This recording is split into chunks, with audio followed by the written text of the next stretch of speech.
As it sucks inside, the bow is held taut and then released. As it snaps to its position, the orb hangs as if contemplating what is going to happen with it, and then launches right into the doors. All right, cool. What's this gonna do? 35-foot radius, instant destruction. Okay. It was a miniature black. It's a miniature black hole that creates an explosion and an implosion effect. Guess where the bard of our group was sitting at? Oops. Keyword exactly, was. No. At exactly 30. No, at exactly 40 feet. I purposely put it to 35 feet just to fuck with them. As he does that, the DM goes, "Okay, bard, roll for a reflex reflex save. That's not coming out right for some reason." And he goes, "Why the fuck am I?" Because as this happens, the explosion causes everything within a 10-foot radius to collapse inward into the now perfect sphere of destruction. Literally everything within a 35 radius sphere is destroyed. So now we've added layers to this. So his character fails to reflex slate. Okay, wait. English mother's no. We need a character that is the reflex slave now. Yes. I'm gonna be a rogue with magic spells, so we can do that. Oh my gosh. There's a reason I put this on. This is actually for Dark Priest and a rogue character for OCs for TikTok. I'm gonna be for this one. I am going to go bard. So just to let you know, we have now been live for about 3 minutes. Oh. So as I'm talking about this story and stuff, hey, what's up, guys? How you doing? Folks. Nice to meet you. By all means, keep going. I think you're setting the mood quite nicely here. Oh yeah, definitely. Oh my goodness. The bard hated my guts after that because he fell 35 feet into a pit and there was water rushing in on top of it. Really should have paid attention to that canal that was right there. Oops. Damn the bad luck. Oh well. See, like one of my most like badass moments was in a one shot, and it felt really good to make the DM have to dispel tidal wave. Oh God, what? Apparently, so Son of Asgard, one of his least favorite spells as a DM is tidal wave because it's just so OP. Hi, Kara. It's so stupid broken. It is, but mine as a player, it's one of my favorite spells. Can you please get off my shoulder, child? Anyways, but I was playing my Path of the Open Sea Paladin, Amy, for it. She's an ASMR, and like, first off, I had just tried to fucking seduce Frankenstein. You did what? So we. Did you say Frankenstein? Yep. The doctor or the monster? The doctor. The doctor. Okay, just to making be clear. Sure. So we had been manacled, and like the manacles were across our hands. So like we couldn't do any somatic spells. We didn't have our equipment because, you know, we're chained up. And I'm sitting there going, what can I do? What can I do? What can I do? And then I stop and I'm like, I have a 20 on charisma. Oh.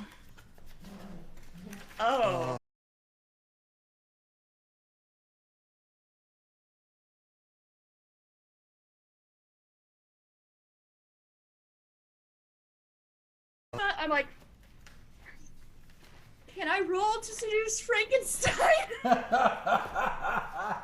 So out of curiosity, where are we live at so I can join in on this? So we are live at DruidLox on Twitch, by the way. And by the way, viewers, thank you for being here. This has been a fantastic discussion, if you can't tell, before we went live. Getting to know each other, previous characters, and all the things we have or have not seduced or conquered. Hey, Shaded, thanks for the follow. I sure appreciate it. Oh yeah, definitely. By the way, Lissa, notice those alert sounds popping up? Hey. Hallelujah. I have the site muted so I don't hear them. Well, you should have seen it pop up on my face at least, unless... Well, I see it on the screen. but I was referring to the sound alerts bar that does not seem to be showing at the moment. No, and I figured out why the sound alerts bar did not work is because the theme that I'm using, the Streamlabs, uses alert box instead of sound alerts. They were conflicting with each other. Well, I was referring to, there's an application for Twitch.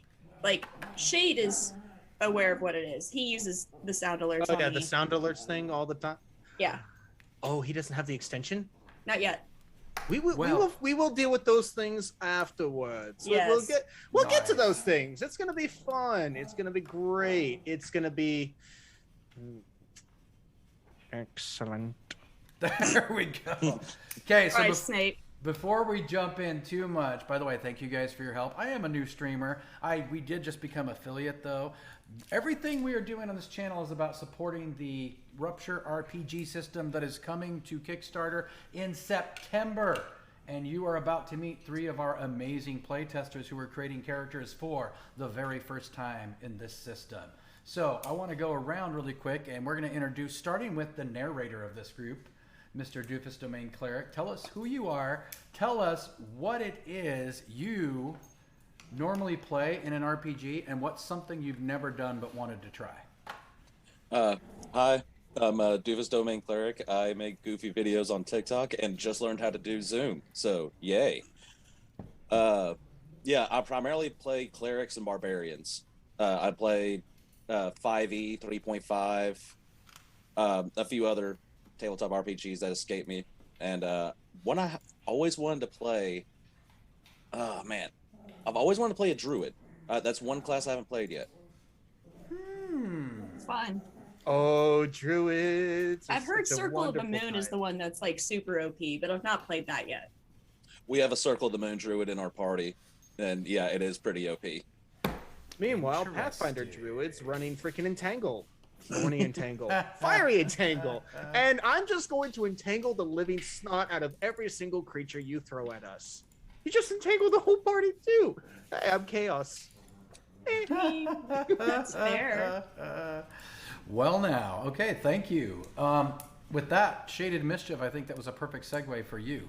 Introduce yourself, talk about the characters you normally play, and something you've never played but wanted to. Hello, folks. So I am Shaded Mischief. I am a Twitch streamer as well. Typically do other things than D&D and RPGs, but I've always enjoyed playing D&D in real life, and recently haven't had a group to really play it with, so I'm looking forward to doing it here as playtester, which is absolutely awesome.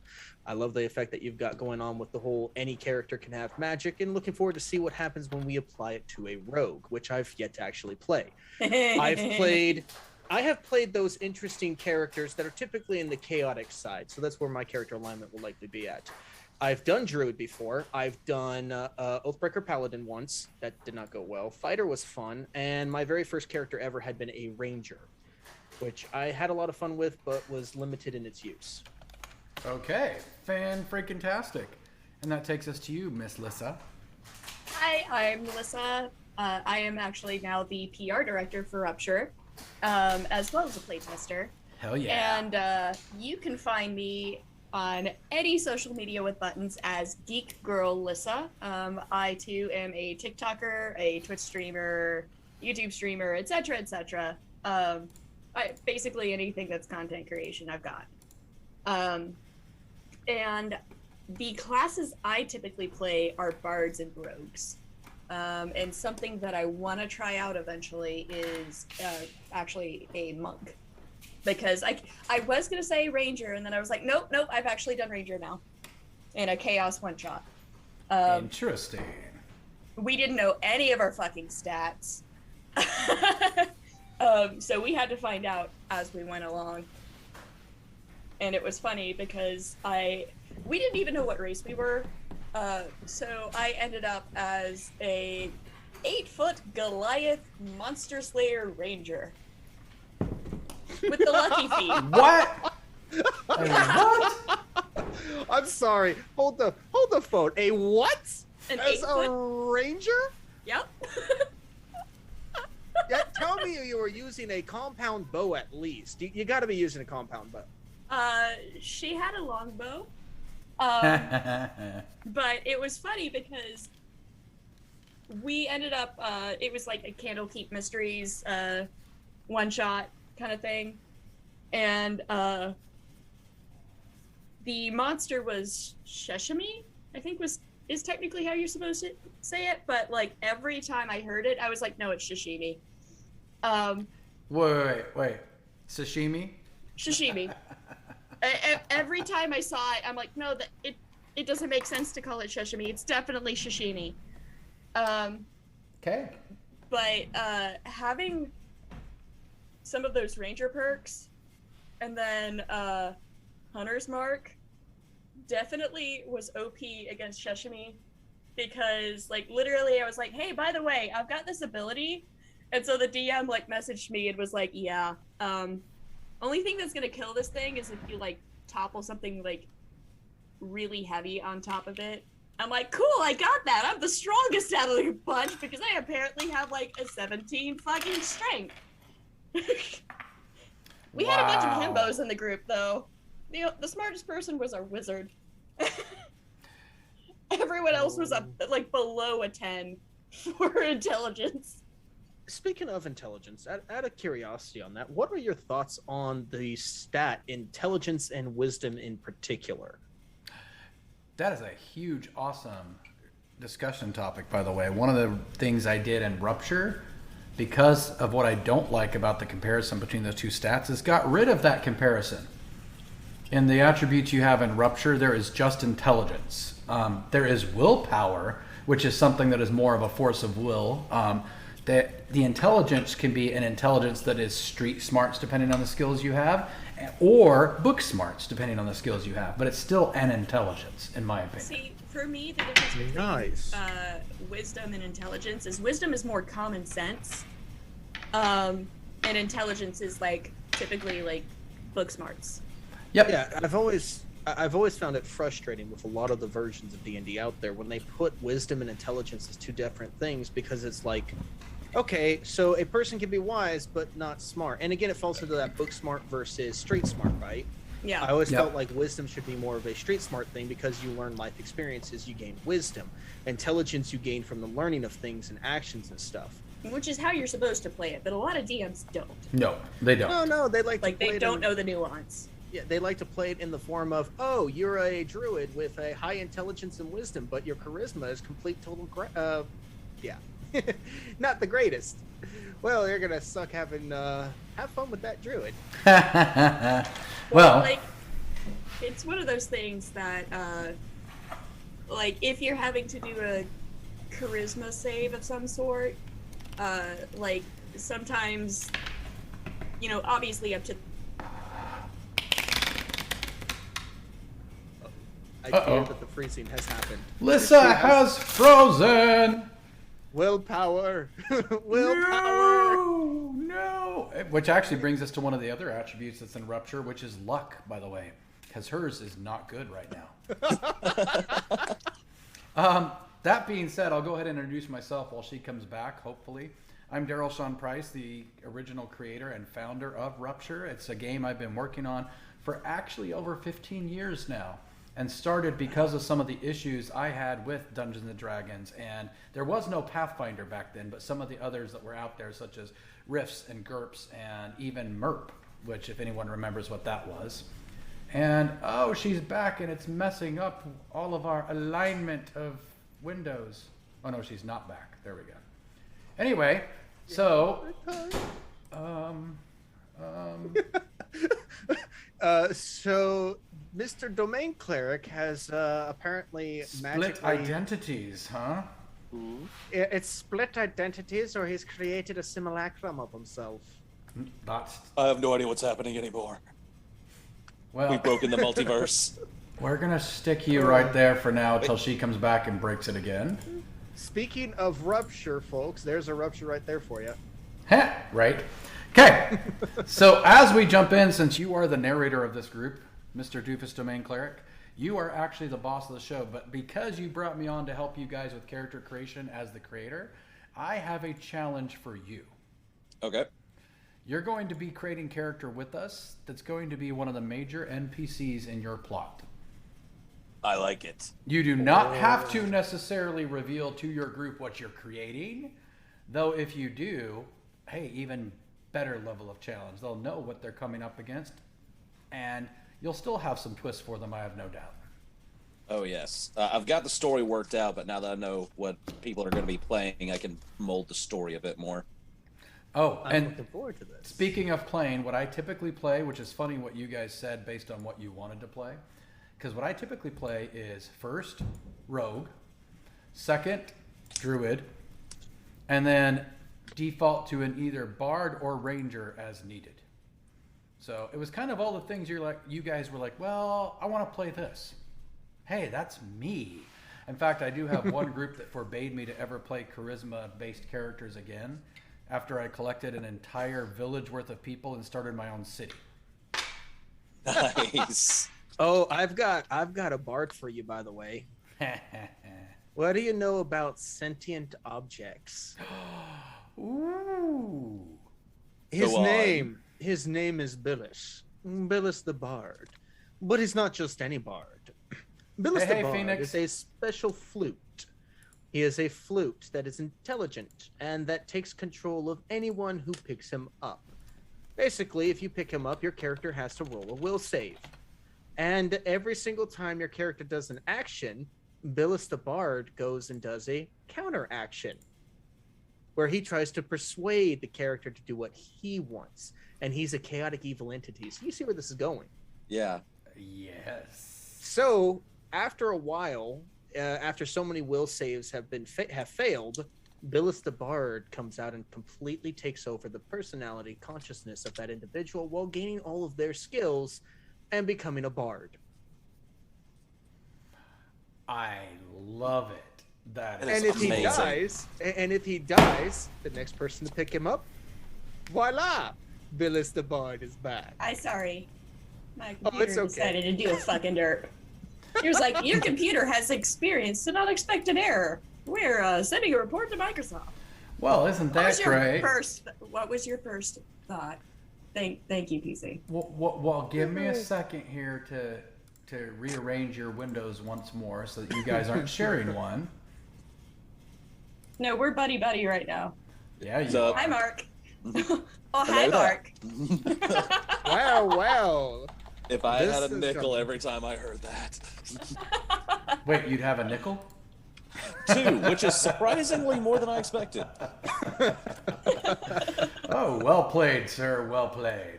By the way, just so you know, the person that you were talking to, the human in the chat, Phoenix Mason, is one of the first people to ever play Rupture back when I first created it on an ADHD binge one night 15 years ago.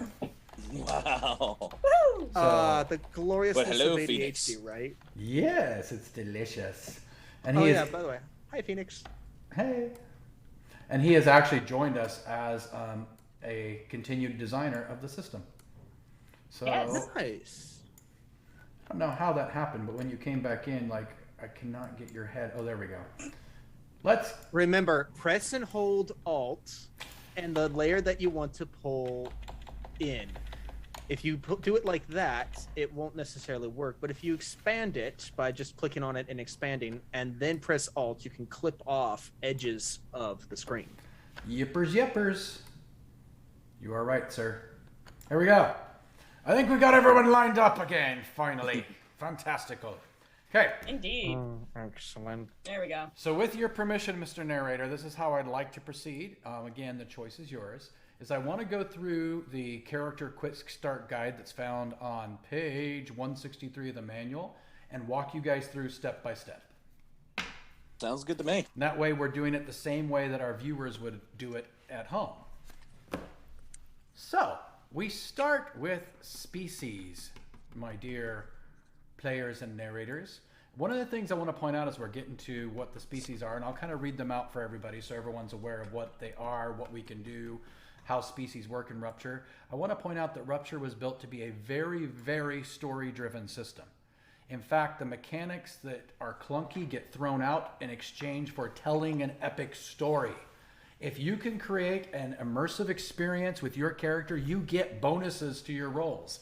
So don't tell me, for example, that you shot an arrow at the ogre. Tell me that you shot an arrow underneath the legs of Lissa's character to ricochet off the tree to hit the ogre in the side of the cheek and get some bonus dice for immersive story play. Oh man, I was going for the kneecaps. Okay, fine, kneecaps. Jeez. I used to be an adventurer like you, and then I took an arrow to the knee. So there is some history to that too, which is actually pretty awesome. Yes. okay, well now you I'll gotta leave that tell for it. later. No, now you gotta tell it. Go ahead. So the history to that, and that's why it's actually used in Skyrim, is because I can't remember if it's Celtic or Nordic mythology, but in it, the phrase "arrow to the knee" actually means being wed. Yep. And it is Celtic, by the way. It is not Nordic. Okay, I couldn't remember which one exactly. Forgive me, my history is not the greatest anymore. Well, I actually have a degree in history, and I am a practicing druid right now in real life. So Celtic is kind of my thing. Nice. Ergo, the name DruidLox. It's not about my player or my player character. It's about my real life. So let's get into species. First off, I want to point out, have all of you had the chance to look at the map of Terral and do any browsing of the materials? I got to do a Yes. little bit of the browsing, but not as much as I would have liked. Okay, well, let me pull the map up on screen here for everybody. Give us something as a quick reference point. Assuming I can find where on my computer I saved the latest map, because that's just how I am. I actually should have it in the Discord. Oh, really? It's in the resources. I believe you. I really do. I'm going to pull up this one right now. And wow, I just kind of covered everybody, didn't I? It just pops right out there, don't ya? I'm just waiting for the moment where you drop a Rickroll on all of us. I'm gonna give you up. Never gonna let you down. Okay, I am going to cover most of our faces for just a second so everybody can see the map. So be happily covered in the magical land of Terral for a minute. It feels like a glorious blanket to my godlike form. So the Terralian Empire, I'm going to give you just a quick brief history, and for the viewers out there as well. The Terralian Empire is an empire that's created after a peace treaty between orcs and humans that have been fighting for hundreds of years, and this peace treaty happened about 150 years ago. The Terralian Empire is the major ruling force in the region, though not the entire region does not count as part of the empire. Where you see Thoria and Gultak, that is the main parts of the empire. And did we just lose? Oh, we have two Lissas. You're killing me, Smalls. Her computer, I believe, has decided to hate on her again, so she has switched to phone. Got it.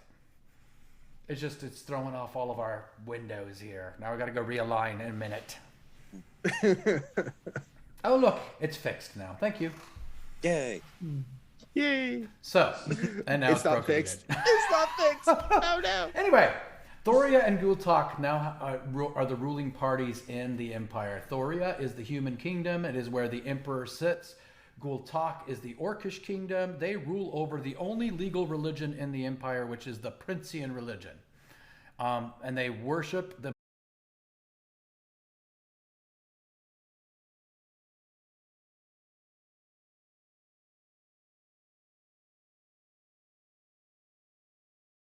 region is, whether or not their region is part of the empire proper.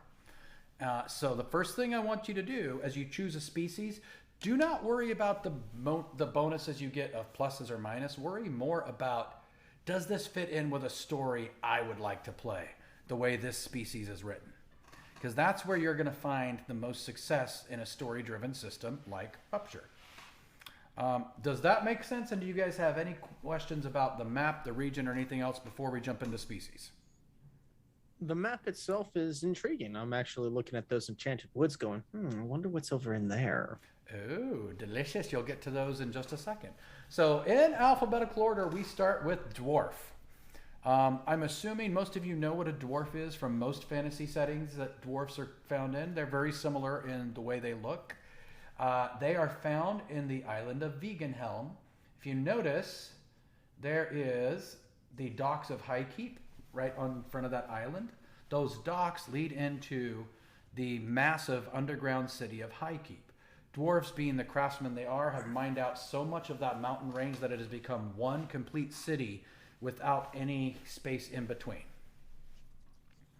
Thank you. Appreciate it, Phoenix. Dwarfs have the special ability, and this is where magic comes into play. Magic flows through everything and everyone in all of the land of Terral because of the Great Rupture, where magic poured into the world and is now infused into every part of creation. So every species has their own special ability that is a magical ability that enhances what they were naturally. Dwarfs have the special ability of Mighty Punch, which lets them add +3 to any combat damage, armed or unarmed. And that may be something we have changed in a future version, but it's not out yet, so we're going to go with it for now. Yeah. The one thing to pay attention to if you're going to choose a dwarf is dwarfs prize craftsmanship. They love to create. And now we move on to the elves. The elves you'll find either in the Empire, because they were the race that helped create the treaty between the orcs and the humans, and in the city of Middleton, the elves still rule over that city, where the Great Council meets to pass new edicts for the Empire and keep this very rocky treaty in place. Or they seclude themselves in the land of Ilsadel, if you see up in the northeast corner of the map. And in that city of Ilsadel, they are trying to protect their control over what you see as this large lake under the word Ilsadel, that is the Mirror Lake. And the Mirror Lake is nothing but pure magical energy in liquid form. Right now, because the elves control it, they control most of commerce throughout the region. And as soon as the treaty was created, many of the elves thought, okay, this new empire is going to threaten our hold on Mirror Lake. So those that seclude themselves in the city of Ilsadel have also enchanted the forest around that city to protect that city from anybody who is loyal to the empire from entering. Elves have the special ability of magical flow because they are very skilled at harmonizing with magical flow in the world around them and get a +2 to their mana base, which determines how many magic points you have as a character. They prize wisdom. Then we get to fairies. Fairies, we have got lots of rearranging here. Apologies for the rearrangement. I'll turn my video back on after a little bit. I'm about to eat. Okay, no worries. Just so you know, viewers, all the names are not right where everyone's lined up. Just so you know that. Because I'm not going to keep rearranging nonstop while we figure this out. We got the map up, so it's all good. Yep, exactly. So fairies. Now I am shaded mischief. You are now. Man, I never knew he was that much of a shapeshifter. Oh yeah, no, that comes with being a rogue. You got to be able to shapeshift, right? Fantastic. So fairies, small winged humanoids who mainly exist in the Enchanted Forest. The interesting thing about this species, they did not exist at all in the land of Terral until the Rupture happened. The Rupture happened about 300 years ago. And by all accounts, people have histories and letters and journal entries talking about seeing this huge light rip open the sky and just pour out onto everything. And all of a sudden, fairies started appearing in the Enchanted Forest, or Enchanted Woods, excuse me. So fairies can fly. They have a magical ability of Mystical Shield, lets them ignore the first 3 damage dealt by any magical source. And they prize fun. They are mischievous and they are fun-loving. Now we get to the species giant. There's the mountain range of Lot Faltender, you'll see kind of in the center of the map. Most giants live in homes on the top of those peaks. In fact, you'll have tops of those peaks leveled off with this huge manor on it, and right over in the next one would be the neighbor who has their manor on the next peak that's been lopped off and leveled. Giants have a special ability that prevent them from taking any minuses from wounds until they are severely wounded, because they just keep going. More than anything else, the giants, and I do need to back up because I told you I'd tell you which regions are part of the Empire, which regions are not. So for elves, Ilsadel is not part of the Empire and is independent. But those elves that live in Middleton and in the Empire are obviously a part of it. The fairies in the Enchanted Woods is not part of the Empire. And the giants, Lockfall Tender, they are part of the Empire. They were convinced by the orcs to join the Empire because the Empire promised to keep giving them more food and more beer and more ale. And more than anything else, giants prize leisure. So they get their constant taxes of, hey, feed us and give us drink. And sure, we'll be part of your empire. Though, for the most part, they stay out of the dealings and don't care as long as they're fed and got the drink they need. Like you do. Any questions so far, by the way?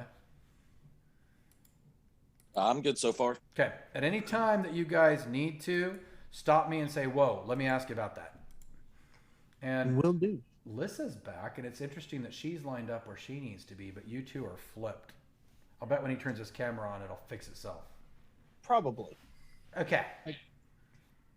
So continuing on, we go to gnomes. Gnomes are about 1.5 feet tall. They also live in the Enchanted Woods, but they were there before the rupture. They consider themselves protectors of nature. One thing to note about the Enchanted Woods, and it's not reflected very well on this map, because my professional artists have not finished the new map yet where it is reflected.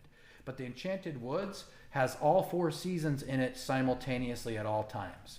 And they rotate around clockwise or sunwise. So when you have winter in the north, you would have spring in the east, summer in the south, and fall in the west. And they rotate. So every time a season changes, it just rotates from the Enchanted Woods. Many people believe the Enchanted Woods is the heart of where nature itself was born and started to grow throughout the land. And gnomes consider themselves protectors of nature. With that in mind, their special ability is natural healing, where they can touch an injured target and actually imbue them with life points to heal them from an injury. And they prize nature. Mm-hmm. Goblins. Goblins are small, green, sneaky little humanoids who live mostly in a place called Deep Hole. And if you notice, there's a Deep Hole entrance right in the front of the Lockfall Tender Mountains. Because the goblins used to be enslaved by orcs. Most of them have escaped.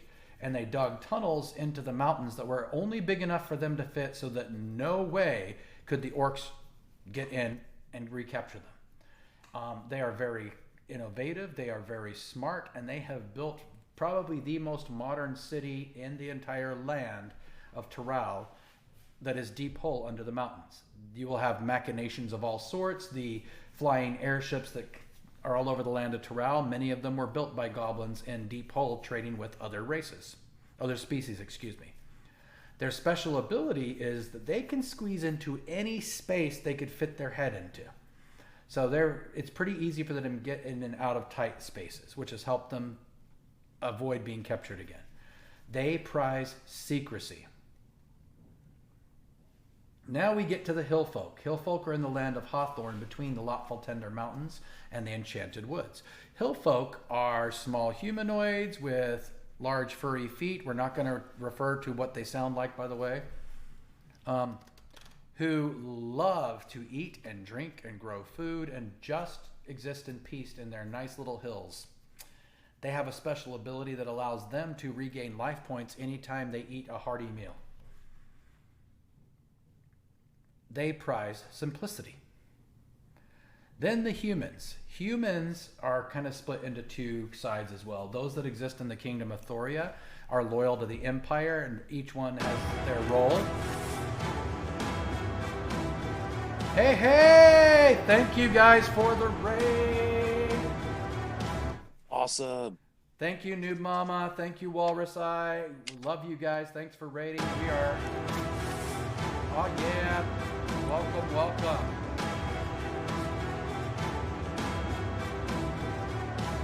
We are taking a whole new group on creating characters here in Rupture. Raiders, we love you. Many of the raiders I know are playtesters of Rupture as well. This is going to be a first character creation for this group, by the way. So thank you for being a part of it. And once they get their cameras figured out, I will put them with the right names. But right now we're playing musical webcams. So, the humans. Humans are split into 2 different factions. Those that support the Empire and the Kingdom of Thoria and have very, very strict social regulations on if you're a noble, you get to do this. If you are a commoner, you get to do this, etc. Those humans who did not agree with the formation of the empire escaped to the land of Tain, which is the land you see just north of those volcanic mountains above the kingdom of Thoria. And they exist. There we fucking go. Hey, you're back! It's a miracle. We missed you. I'm on my phone until we get the PC playing nice. So well, I think we can accept that. Your PC needs to be rolled back to a previous update. Force Windows recovery, and it'll allow it. Wow. Okay. While you battle didn't just with do that, an update, so Yeah, I know. It did the same thing to my computer. you're fucking kidding me. Nope, it's the latest Windows update had a major issue in it, which caused a flaw within the registry system for the Microsoft Store. oh dear, oh dear. Yep. Well, Rolling thank you, one on Microsoft. computer. Heh, I love Phoenix just said go Linux. Hey, more power to anybody that uses Linux. Me personally, I just happen to know Windows inside and out well enough that's why I use it. Oh, I get you. And also, it's easier to be more compatible with what you need to be compatible with out in the world instead of making it work. And I use pen and paper. Yeah. Hey, guess what? Okay, I am going to try this one more fucking time. Nope. Your device ran into a problem. Needs to restart. All right. That's hilarious. I am so sorry, Alyssa. That is frustrating as hell. So, is that a laptop? Yes, because I don't have a. You know what happened with the desktop right now? That's right. But I was going to ask this. Send me the specifics in a DM on your laptop and stuff, and I'll run through some of the troubleshoots for it with you. Okay. Perfect. Yeah, I guess I'm. We're gonna do the. Apple OS option. This is not Apple. This is Samsung. No, Android OS function. Yay, Androids for the win. Not from this guy. This guy's stuck with Apple products for a while. I am so sorry for you. No, the family has them, and I used to get deployed all the time. FaceTime's far superior to Skype, by the way. Okay, well, I'll agree That's with fair. that. But you can get I will. FaceTime on an Android, you know. Yeah. Did not know that. Yes, you can. Okay, so let's jump back into some of the lore here. Humans. Humans in the land of Tain. They exist in independent city-states. Each one has its own distinct personality. You have some that are ruled by strict lords, for example. Others that are fairly open. The human, being as resourceful as they are, start with additional skill points at character creation. And they prize industriousness. Then we get to the Jimnar. The Jimnar are fairly identical to elves, except for their grayish skin tones. There are a lot of people who will call them dark elves, but they consider that a racial slur and offensive. They are very spiritual. They're mystical. They exist in the arcane caverns that you see off on the eastern coast. They spend a lot of time interacting with the deities that are part of the cultures throughout the land of Toral. And in fact, their special ability, they get a bonus in those interactions. They prize spirituality. Then we come to ogres. Ogres are large humanoids that exist in usually solo-run farms down in the peninsula of Budgewick you see in the southeast. They like to keep to themselves. They do what they can to live their life comfortably, and they have a great respect for their family. What they do when an ogre gets old and needs to be taken care of, they send them to the wonderful city of Sanctuary in the middle of Budgewick, where every family of ogres chooses one child to be a citizen of Budgewick and take care of the elderly as their role in the family. So they get to live out in their own paradise as they get old or get up in years as ogres. They prize independence. So it's essentially the Florida. Yes. Oh my god! I never put that together till now, but thank you, yes. Now, hold up. I do have one question. Yes, sir. Do they have Florida Man? Do they live in a swamp? No, they don't. It is not a swamp. In fact, If they they are don't have a large Florida man, they're fields. about to. Yeah. Oh, But- no. Oh my gosh, if you NPC Florida Man, I cannot wait to hear about that. Yes! I want Florida Man NPC ogre. That's awesome.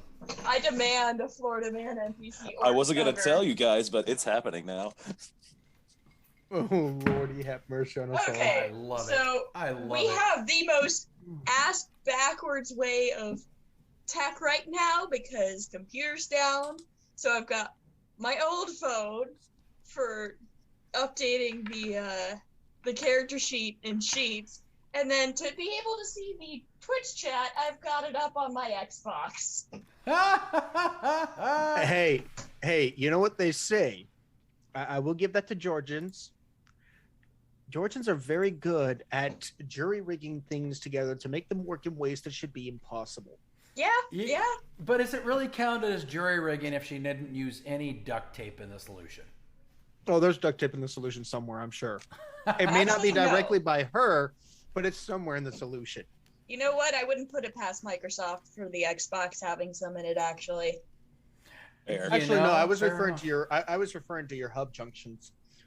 You should see the things that I have found in the hub junctions. Lots of duct tape. No joke. I was stationed out in Georgia for 4 years, so you learn a thing or two. Yeah. Oh, that's fantastic. That is fantastically awesome. Okay, so that brings us to orcs, the other half of the Tyrellian Empire. Their homeland is Darask. Oh, and again, I keep forgetting to do this.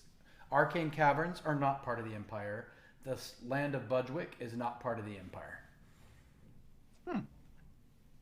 The orcs, mostly found in the country of Gultak, are the other half of the Empire, and they rule over the only legal religion in the Empire, which is the Princian religion. The orcs very much prize strength. They fight each other. They consider it an honor to do battle with one another. So there's still continuing battles and spats between orcish tribes, even though they are fairly united within the Empire and don't battle outside. They get a special ability that reflects that as well. And I'm being a little vague on the special abilities because we have a new update of the manual coming out within a day or two that has changed these special abilities to make them more story playable. So I'm not going to have you guys worry about that right now because I want to send you the update before you start playing. That brings us to the Rajin. In the desert down to the south of the Empire, you'll see the Machanja Desert. That is ruled over by the Rajin that are cat-like humanoids. Their society, your station is determined by what cat colors you were born with. For example, if you were a lion-looking Rajin, you are automatically royalty, even if your parents were peasants. Yeah. If you are a panther or a black cat of some sort, you are automatically a mage, whether or not your parents had 2 brain cells to rub together. That's fair. Hey, Lashade, do you remember if this latest Windows update was a quality update or a feature update? I believe it was a combination of the two. Fuck. Reset it to the 29th or the 30th of June if you have one of those. If not, July 2nd should be okay. The new feature is failure. The new feature isn't failure. The new feature is somebody screwed up something in the registry windows for the Microsoft Store. That's where I found it. And that's what hard crashed my computer about a dozen times before I managed to fix it.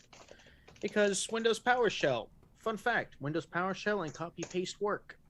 Oh, that's a new feature, by the way, they added. Apparently you can copy-paste from outside of Windows PowerShell now. Oh, dear. That's not dangerous. I didn't know you could do that. Yeah, I didn't know you could do that until literally last week. Fantastic. But, does it need my computer password?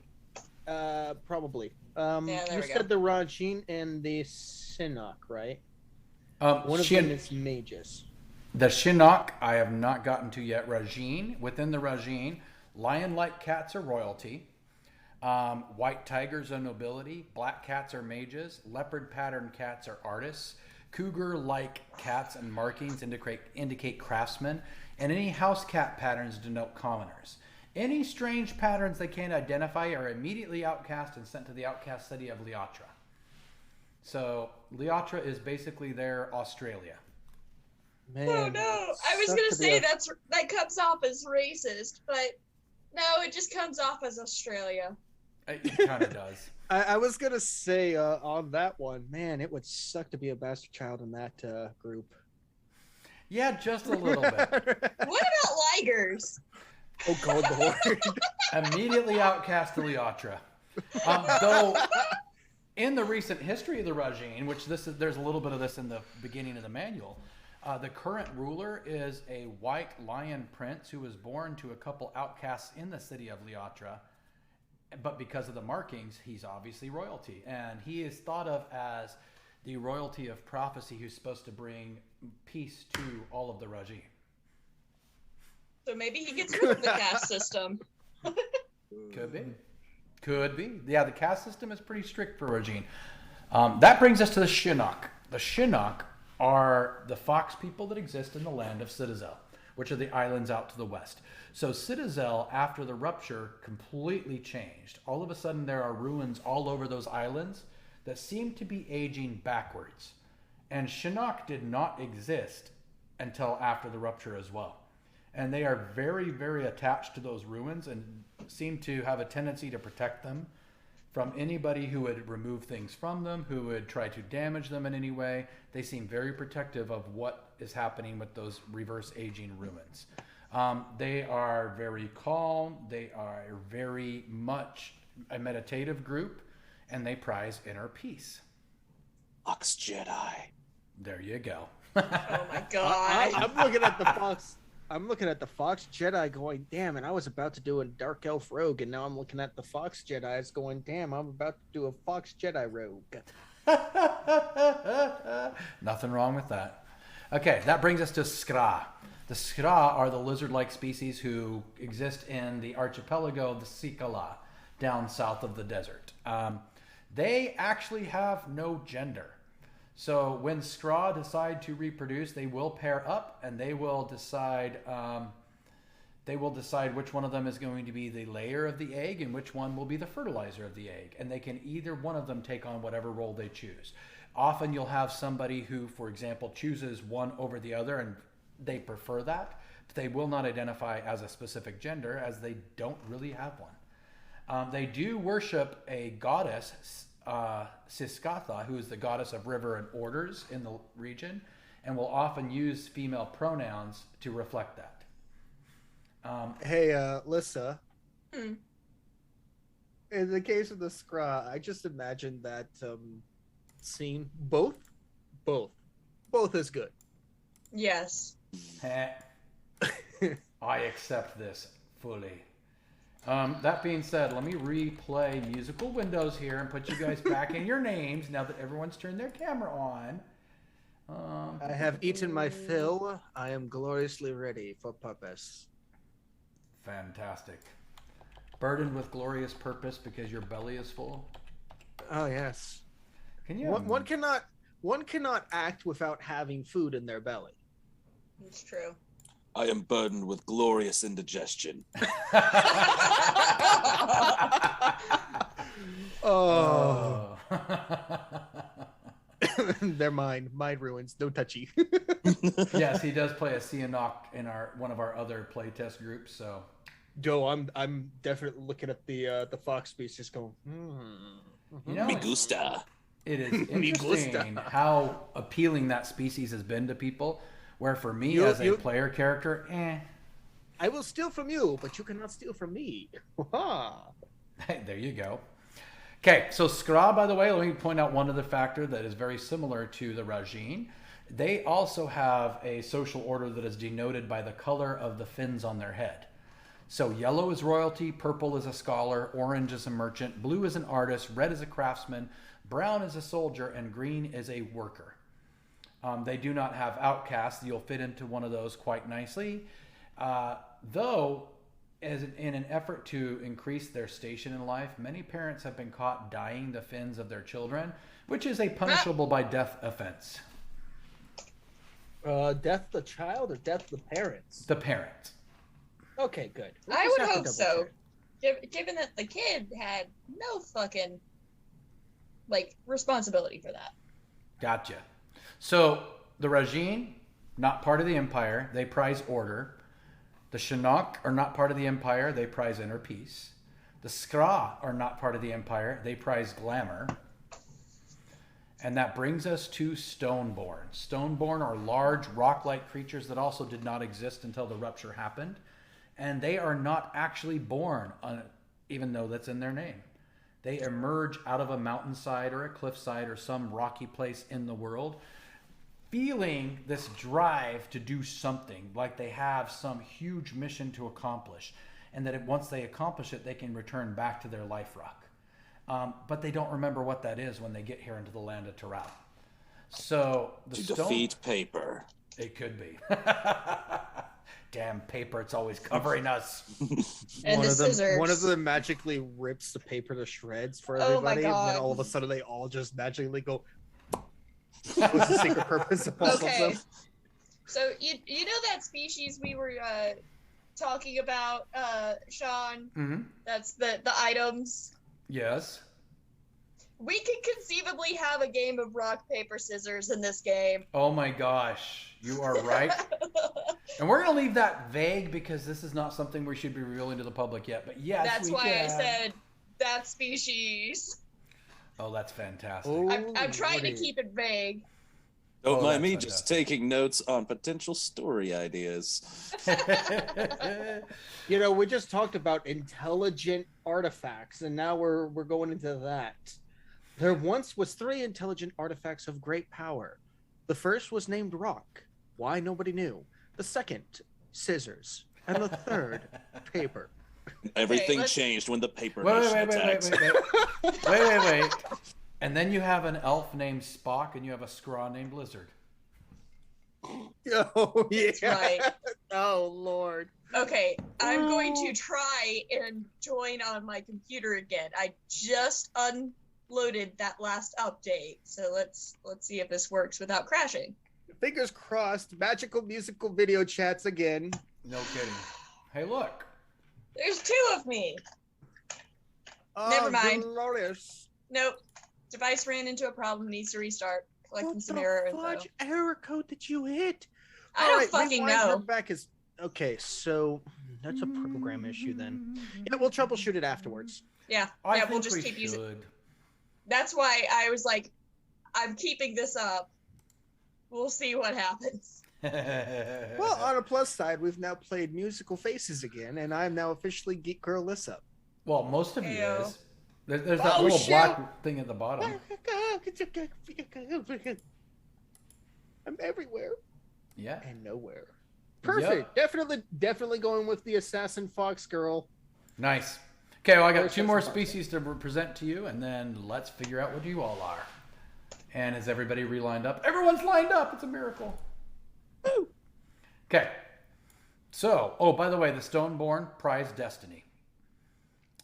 Now the trolls. The trolls exist within the Riker Peaks. They are officially part of the Empire, but it was more out of force because they just don't want to fight.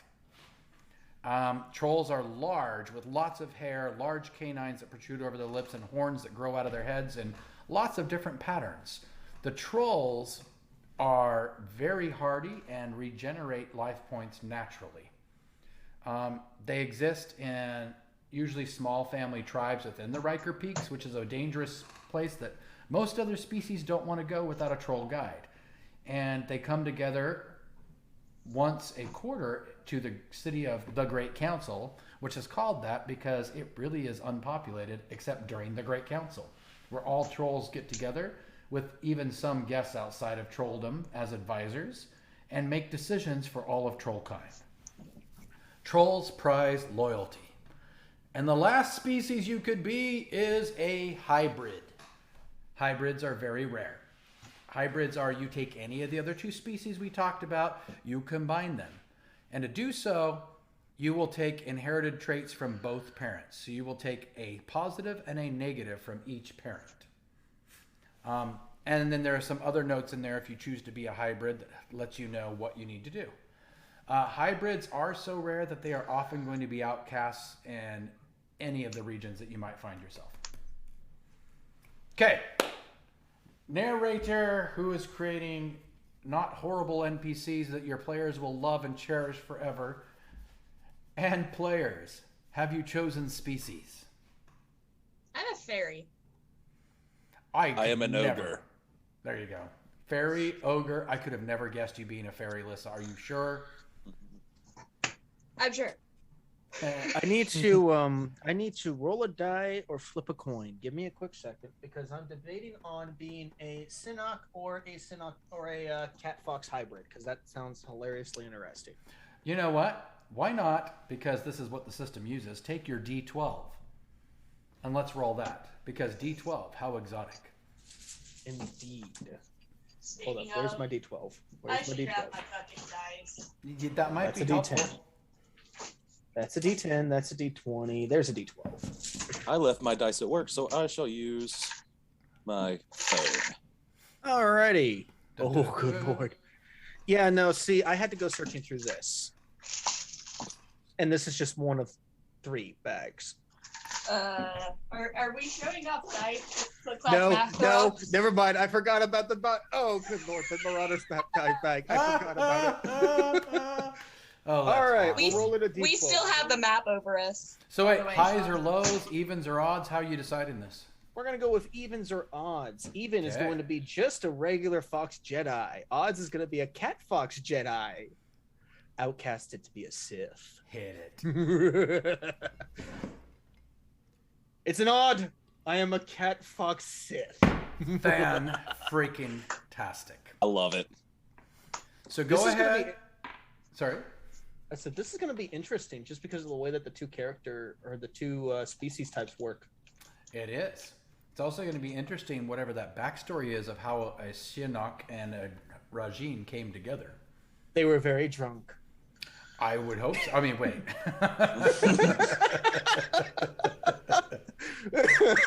It was a very interesting night.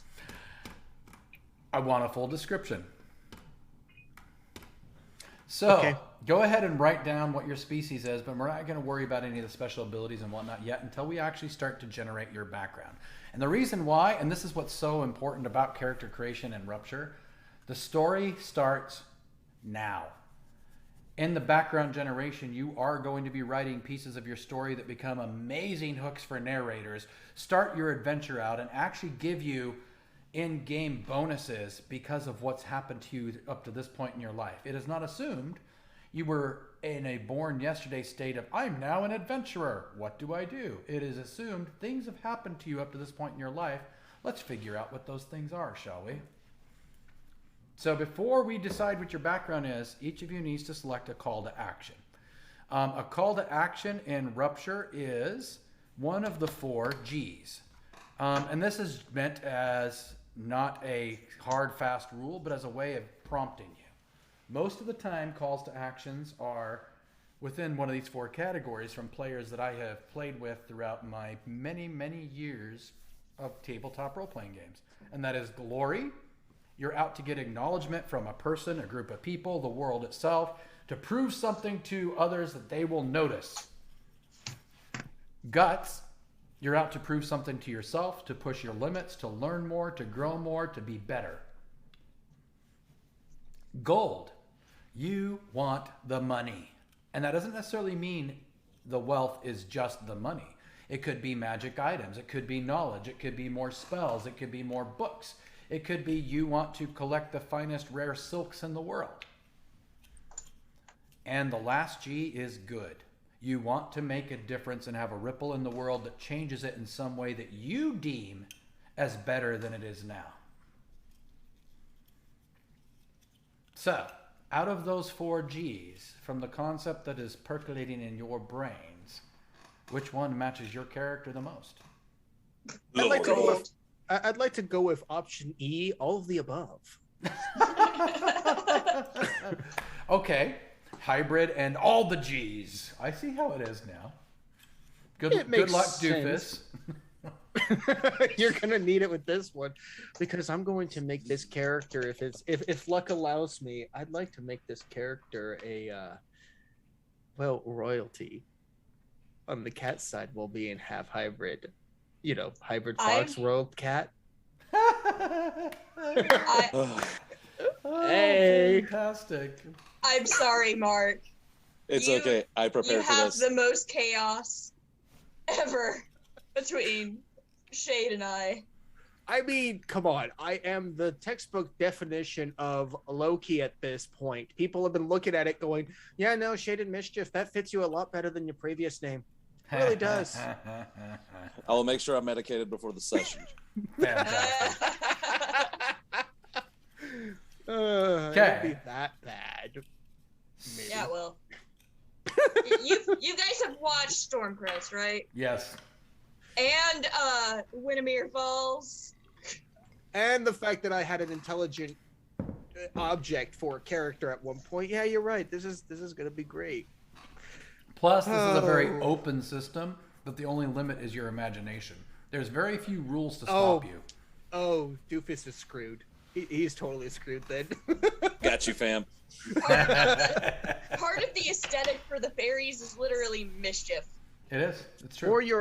For your character sheet for the hybrid, if I might make a request. Yes. For the character sheet, when they have hybrid, could we have a sub menu that comes down beneath it that allows you to pick 2 different species? Absolutely. I am not the one that created that character sheet. Actually, Walrus Eye, who's in our audience right now, did. That is a note I will make. I did not create the fillable character sheet that does all the auto calculations, and when he made it, we had no hybrid. That's perfectly fine. So cool. Yeah. But yes, yeah, I'll have it. Actually, are you on our Discord server for Rupture? Not yet. No, I am not, though I would be honored to join it. Lissa, will you please add both of them? And if you will go into the suggestions channel and throw that in, then my wonderful, amazing right-hand man, Kenny, also known as Pineapple Wolf, will, I'm sure, jump right on. Damn it, I've got to make another change in the book or character sheet again. Okay, and Mark, I'm pretty sure, is already in there. Yeah. I think he is. Because I remember I bumped into him separately from you, even though you both came together. Yeah, because we've known each other basically since we both started on TikTok. Oh, like, TikTok fam. On TikTok, he and Niftaka are the reason why I had to do the Macarena when I hit 500 followers. Fantastic. In fact, I'm actually a few dozen away from my 1,000, and I haven't done anything like that yet. So. Hey, awesome. Want to do the Macarena? Sure. Hey, Macarena. Don't ask me to do it. I need to go look up a YouTube video. It's been too long. That glorious moment when you hit 29, you're coming up on 30 very quickly, and you're just going, "Oh, it's been a long time." It's been a while. Oh man, I don't know. I'm in Texas. Are you sure it's not the boot scooting boogie? I mean, I'm stuck in California, so Georgia. I joined the military as partly to get out of California, and then I ended up right back here anyways, and now I'm going to be living here for a while. Alabama. Roll Tide. Yeah. No, I'll go with that one. For a college football team, I'll go with Roll Tide. In fact, the majority of the people I knew over at Robbins Air Force Base were Team Roll Tide. Funny enough. I know the sports ball. Yeah. And you get the points for the smackings and the hittings and the throw stuff. Where is the suggestions page in here? I am not seeing it. I'll tag you in it. You may have to make him a role of playtester if you just added him in. Ah, yes, I do not have that. Oh, yeah. Okay, while she handles that, we're moving on to your personal goals. This, I think, is the most important thing for you to decide about your character, and I'll tell you why. Because as you accomplish your personal goal or take steps towards it, the narrator gets to use that to reward you within game. And I like this being a personal goal because I believe wholeheartedly that a deep, multifaceted character in any fandom or in real life is not somebody who is inherently evil or good or chaotic or lawful. It is somebody who has certain things they are trying to accomplish, and sometimes they'll cross lines they wouldn't have otherwise because of that personal goal. Hey guys, check out the blog on Rupture. Yeah. Yes, we did our first blog all about alignments. But your personal goal can be anything you want. And this is something I'm going to say, don't figure it out now. Because we're about to do some background generation. And a lot of times, personal goal comes from that. For example, if you have a parent that's missing, maybe your personal goal is to find that parent. So they are something that is very much about developing your character as they are. So now we get into background generation, by far my favorite part of character generation. So everybody get your trusty D12s ready, and I hope you have them trained. I have one quick question. Yes, sir. How accepting are the Cynic of hybrids? The Shinnok are probably neutral to hybrids. To them, they're more interested in the stuff in Citadel and protecting that. Okay, this is starting to become an interesting story plot potential. I love it. Look at all the fodder he's already got just from those two. How many D12s we need? Just one. Oh, You just sure? one. Mine. What? Are you sure? No, hold up. No. Now I'm digging through my bag. There we go. We've got two.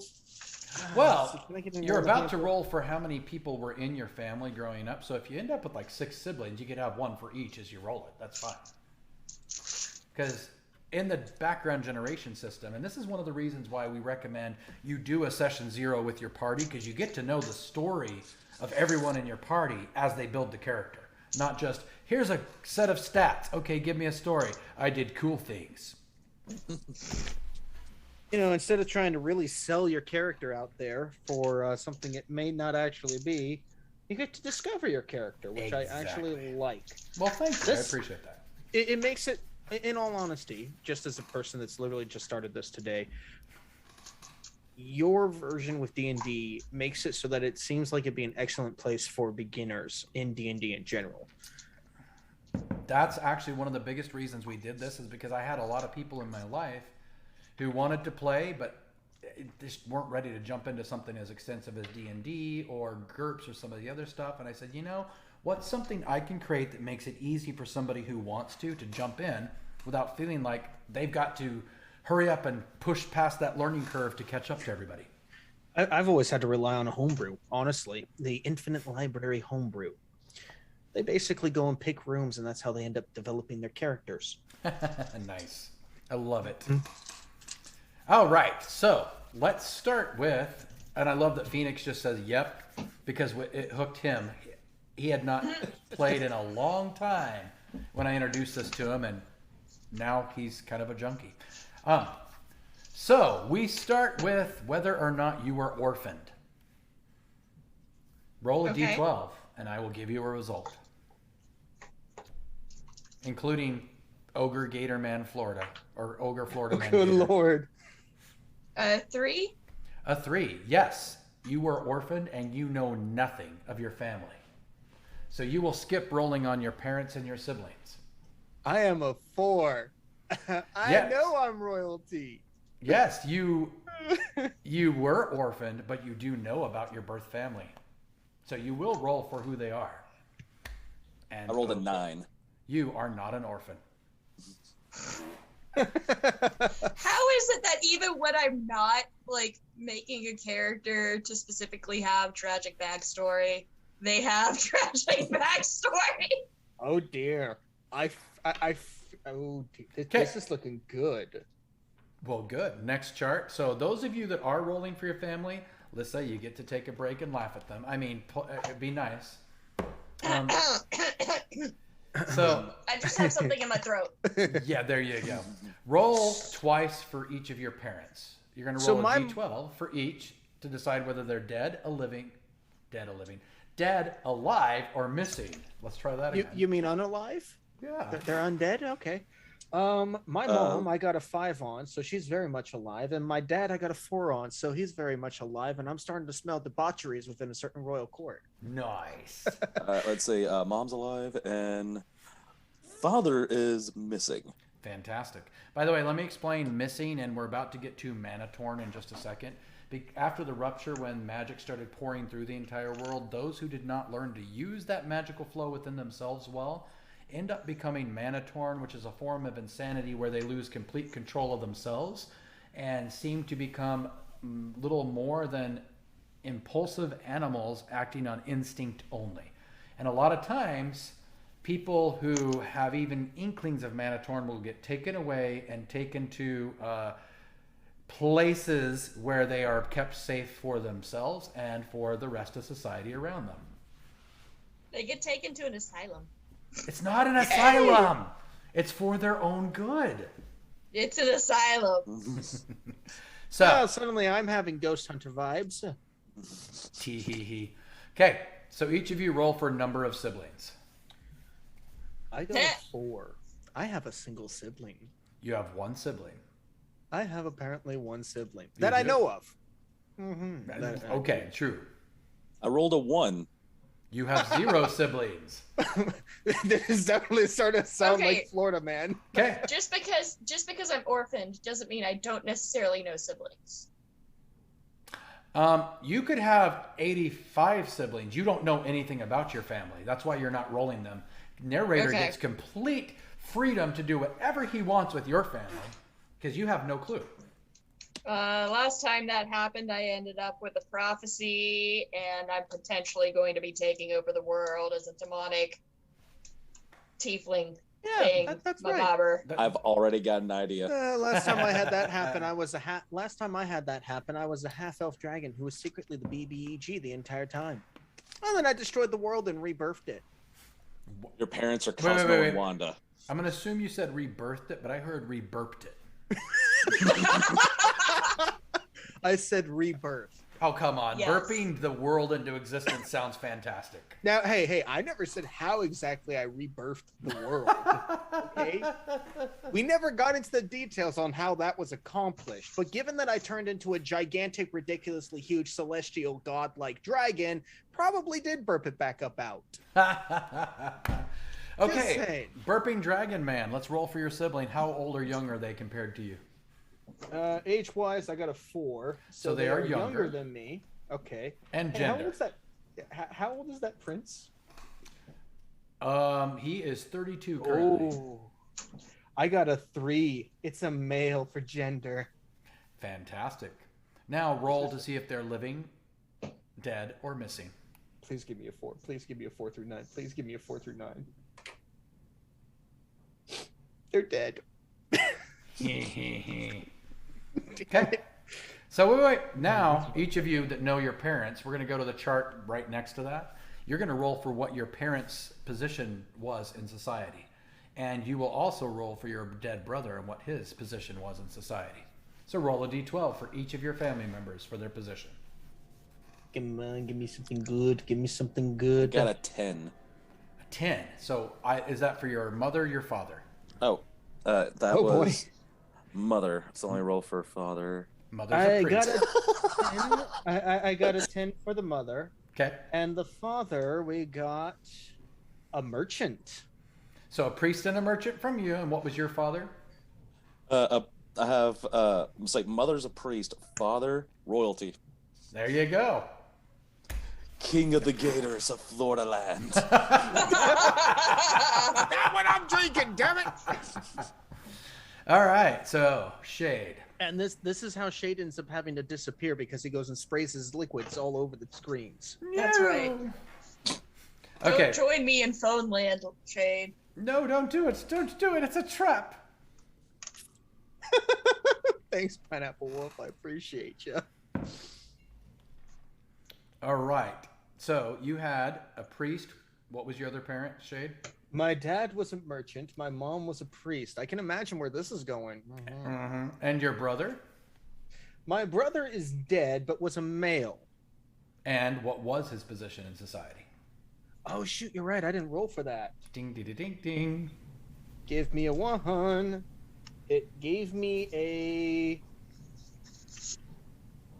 I can't remember the way this thing works. 9, I believe. That's a 9. That's a 9. My brother was a mage. Ooh. A priest, a merchant, and a mage walk into a bar. And make a fox, lion, cat. Well, I'm looking at the dad. The dad is obviously the merchant, which means that he must have been the cat. That would make sense. The She mother has must have wares been if you the have priest. coin. The mother must have been the priest who happened to be there on the island, which means we now know where my character's going to start out at. Wait. On a specific Hold- island. Hold that thought. Because the next page talks about where you were raised. Yeah. Ah, Ah. And nice. Do I get to join again? You do in just a second. Hold on. They need to roll the attitude towards you from your family members. And roll this for each individual family member. Yeah, my mother likes me. Yay. Well, my mother disliked me. Go figure. She's a priestess, and Daddy got it on with her when he probably shouldn't have. So mommy issues. And the dad. I mean, you are a rogue. Apparently, the dad I got an 11, so the dad likes me, which makes no sense. If okay, this is gonna be interesting. Well, maybe because mommy didn't love you, daddy did. Mommy didn't love me. Daddy took me in, but I got rejected and ended up ultimately over on a certain place, and Daddy just keeps paying the bills. And your dead brother, what was his attitude towards you? Doesn't matter. He's dead. It may matter to the storyline. An 8. He was neutral towards me. There you go. Now roll for the sanity of each of yours, and then we'll come back to Doofus and have his parents. So maybe your brother was only your half brother. Well, my brother was Manitorn and loose. There you go. That would make sense for a mage.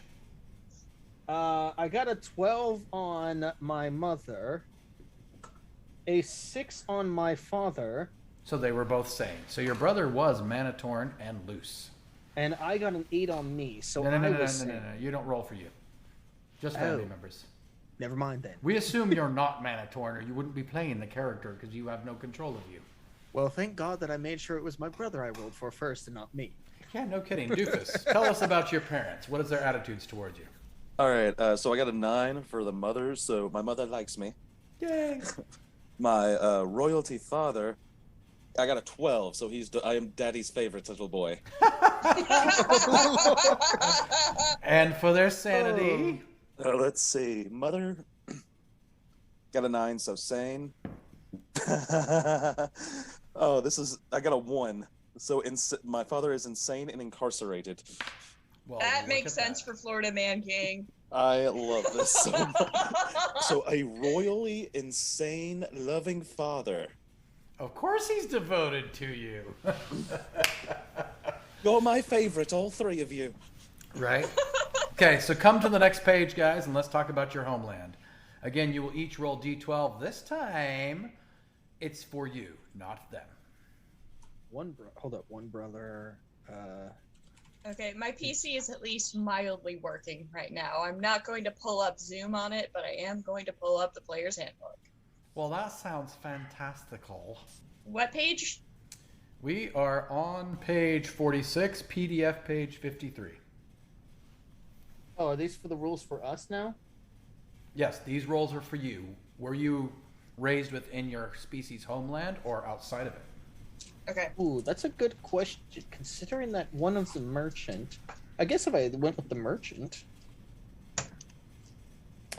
No. Oh wait, yes. I got a 2. I'm outside species territory, which means I am with my daddy. There I you am go. within. I rolled a 7, so I am within the species territory. So you are likely within the Enchanted Woods, and Budgewick for the ogre. Or, as you put it now, Terralian, Florida. I am a true native of Florida land. Yay! Okay, so general location, each of you. Trading town. Woo woo. Makes sense for the merchant. Got a 7. There we go. Let's see. That is a 12. A large city. Interesting. Yeah, I got 12. I'm from the Miami of Budgewick. So that means you were probably from Sanctuary. Lots of whispers. Where am I likely from? If you were in the Enchanted Woods and you are a fairy, then that means you were from what would the fairies would call a large city, which is probably an amazing settlement full of tree houses and whatnot dedicated to the fairy queen.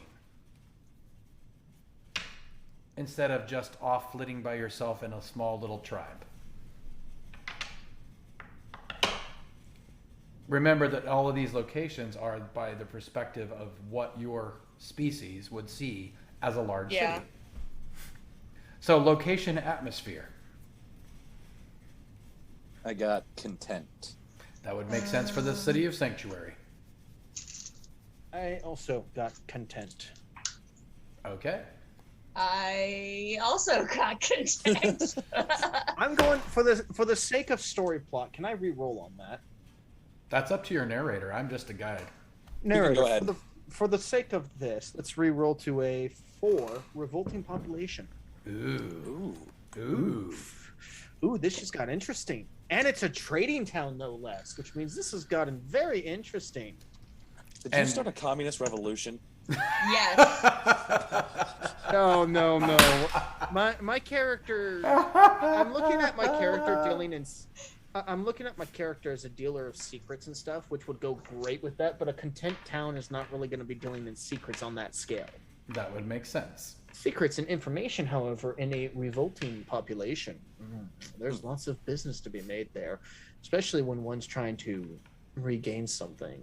I like it. Dun, dun. Now your town or tribe attitude towards you and your family. Okay, let's see.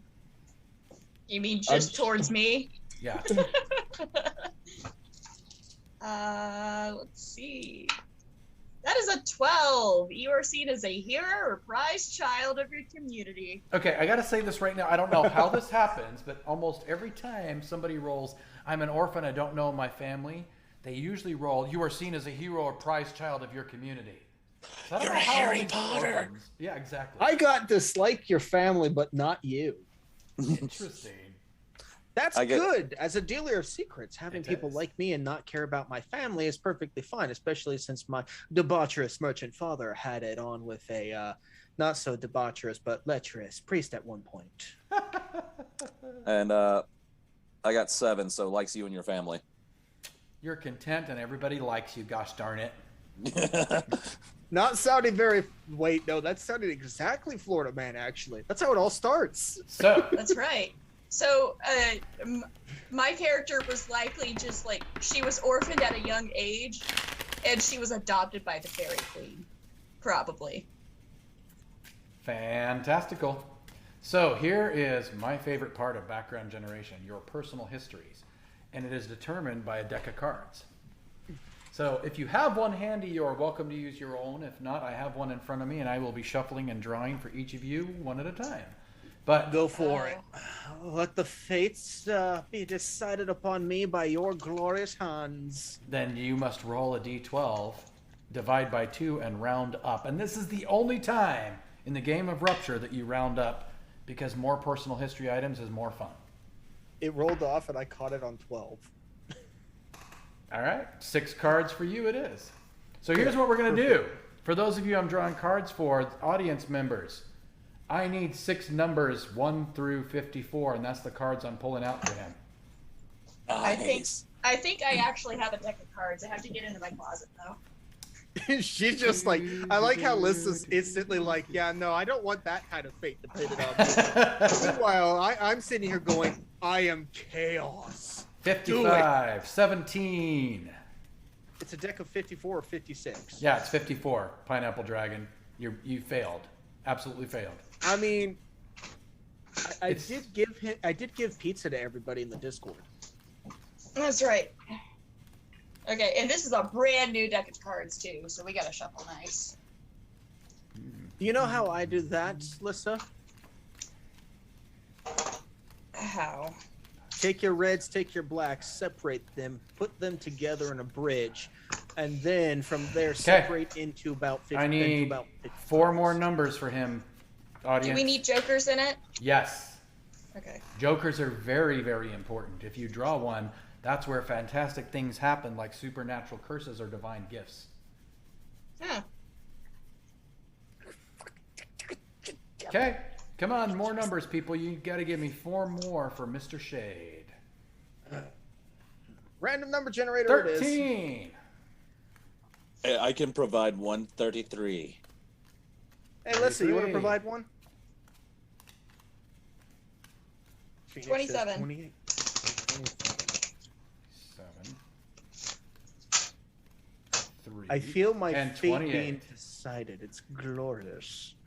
Absolutely fantastic, all of you. Are you ready, sir? Yes, my body is ready. My soul is ready. My mind, maybe not. So, all of the black cards are negative things that have happened to you. All the red cards are positive things that have happened to you. We're going to start with the blacks. You have a 2 of spades.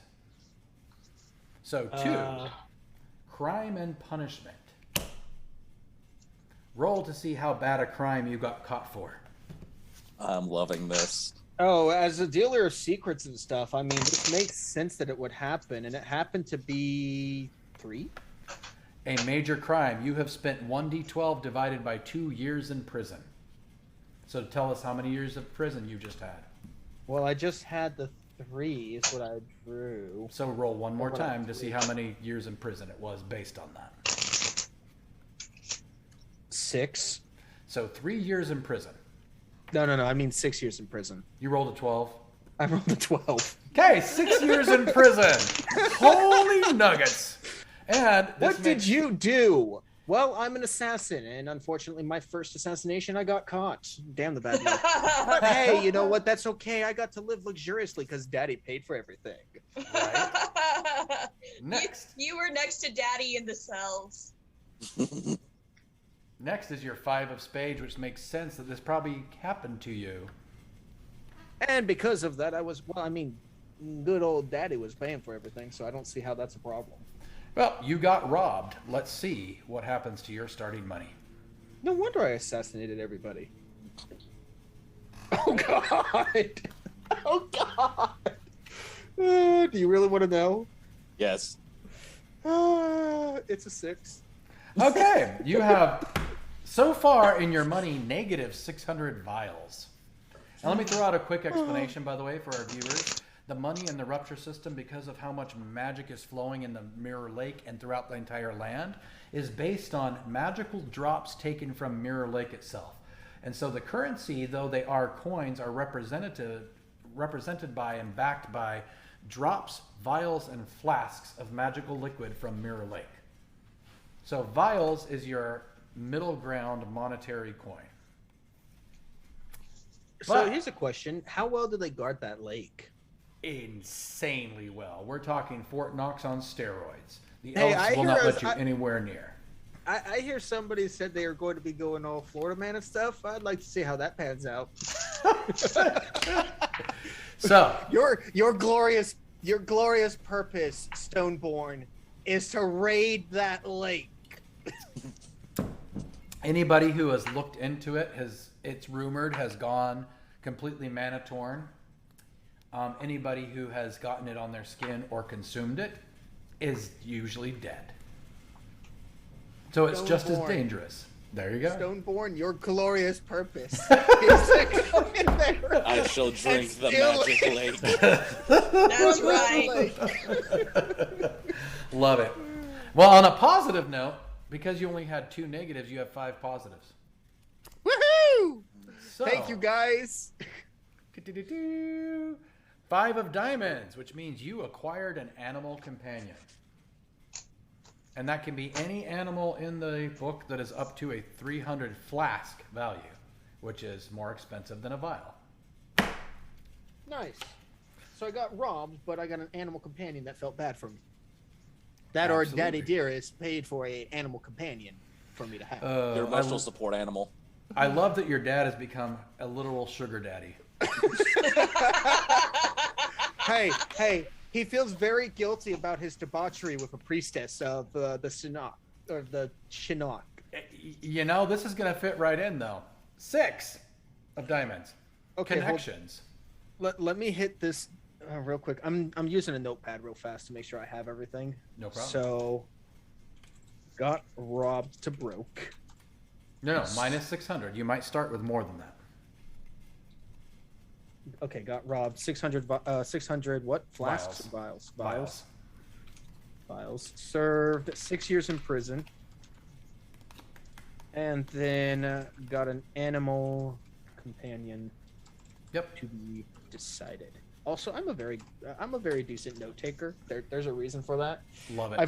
I learned my lesson when I was a druid. Take notes or you will die a horrible death by a succubus. Wait. That would be Okay, nice. can I take that quote and put it somewhere in our rules book of suggestions Yes. for players? Take notes, or you will die horribly by a succubus. Or you will die as a druid by a succubus. There you go. Perfect. So 6 of diamonds is next. Connections. You can pull strings with a group of some significance due to your good reputation with them. That doesn't fit in at all with what we just had. Actually, it does fit in kind of. Dad's a merchant, mom's a priest. Yeah, sure, I ended up in prison time, but I have a lot of information to sell. You know sarcasm, right? Unfortunately, no, I don't. Not very well. Okay. So you said that was a 6 of... Diamonds. So the 6 is connections for you. And then, speaking of Daddy Dearest, we come to the 9 of hearts. Oh boy. You have inherited an item of some great significance. You were gifted from a respected figure, and it adds some benefit to your character. Okay, so inherited item to be decided. And last but not least, and depending on how the narrator plays this for you, is the Jack of Diamonds. You have a follower, a shadow who is helpful, whether it's a servant, an equal, or some other relationship. This person is loyal to you and is there to be the wind beneath your wings. You come up with some ideas, send them to me, and then we'll work details out. I've got an idea already. An accomplice. Obviously, prison time means that you can make accomplices and stuff. And with a lot of money and a lot of coin, that means they might stay loyal to you for life. Especially if you bring them in on some amazing business proposals. So I have an equal. So essentially, this I'm trying to remember the character from Shawshank Redemption, but essentially, this is your red. Mm-hmm. Yep, pretty much. I am totally down for this. This is hilarious. I love it. I love it so much. Okay, so Geet. 53. Okay, found it. Alrighty, so I've already rolled, and I've got my cards. Sweet. So I've got a Wait, 6. let me pause you really quick because Okay. we are going to have the audience start choosing numbers while you describe yours for Doofus, so that they can do that since there's a little bit of a lag while you're describing yours and we don't have so much downtime. So really quick, let me get what his number is. Oh, I rolled an 8, so that's 4. 4 cards. I need 4 numbers from you, audience, and go, Lissa. So I've got a 6 of diamonds.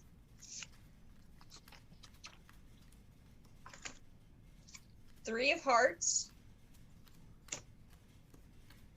6 of hearts. 7 of hearts. Ace of clubs. And a 4 of diamonds. Wow. Let's start with your blacks first, and let's go in order from 2 up to ace. So what was your lowest black? Literally an ace. I only have 1 black. Okay, ace, you have a rival that actively seeks to tarnish your reputation, block your goals, and make sure the world knows what a fraud you are. Being the hero of your community, I guess that might make sense. You will I was going to say, that's on brand, apparently. There you go. You will likely run into resistance frequently because of this. Oh, We need 1 more number. I am not going to throw the deck in the air and catch one as they scatter. I've got dogs here who will eat the cards. Nice try, though. Okay, let's go to your reds. Okay. Lowest, highest. Yep. 3 of hearts. Traveler, you are well traveled and have a great sense of direction. You add 2 to any roll to find a direction or figure out where you are. 19 for the last card. You are 1 number too late. I've already got 4. Oh, perfect. That works. But thank you. I did take your 13, though. This is the first one. Glorious. Okay, Lisa. Next. 4 of diamonds. Hidden location. You know where a hidden place of some historical, theological, or other significance is that benefits you in some way. Hey, Lissa. Hmm? Take me with you. Well, then it wouldn't be hidden. He deals in Okay, secrets so know a hidden location of what? of some significance to that benefits your character. It can be anything you want.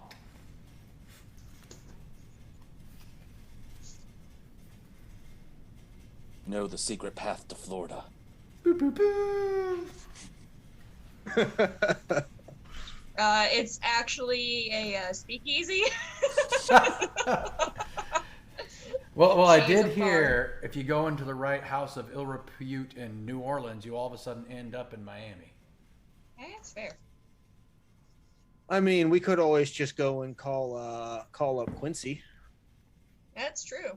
He's got a tavern. Not sure how neutral it is. I know it's chaotic though. Been there a couple times. It's nice. Okay. 6 of hearts. Sorry, I was reading Bruiser Brackish's comment. I just signed in to hear "Take Me With You" in a hard whisper. Kinky. I'm sorry. 6 of hearts, you said? Yes. Connections. You can pull strings with a group of some significance due to your good reputation with them. This connection is a benefit to your character, accomplishing their goal. And was that it, or do we have more? We've got more. Yay. That was another 6, though, wasn't it? Pineapple. I'm sorry. I've got 2 more. Oh. But yes, there is another 6. Well, you have 2 connections with 2 different groups. How? Isn't that supposed to be the hybrid's job? Apparently not. And then a 7 of hearts.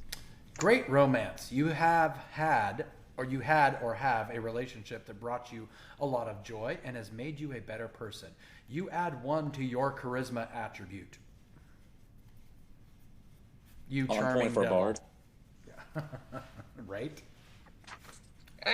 So +1 to charisma rolls.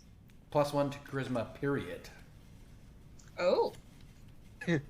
Oh Lord. You charming devil.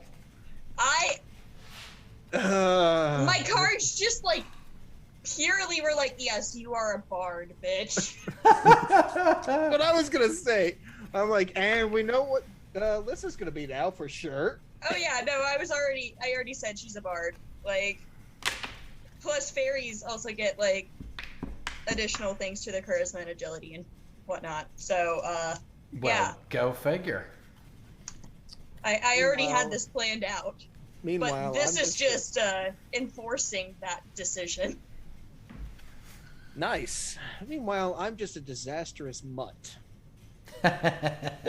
Who knows a lot of secrets.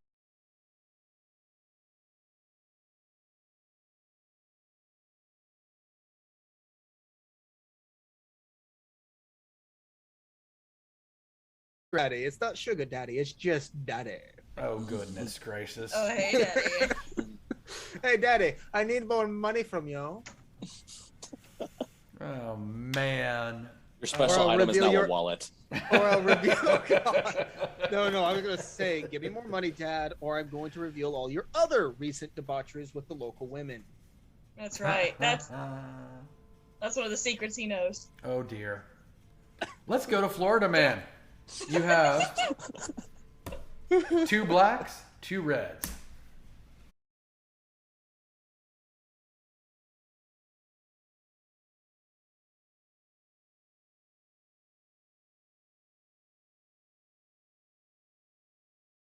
Physical damage, but leave psychological scars. You must roll a willpower save to not react rashly to the same creature in the future. Yes, I love this so much. It's like his character's a stoneborn.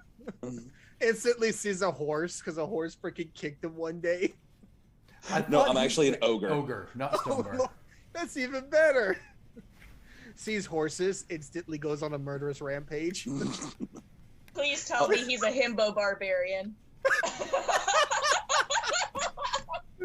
Well, I was actually thinking alligator. dun, dun, dun, dun. Ten of spades. Ooh. 10 of spades. You have had a stressful year.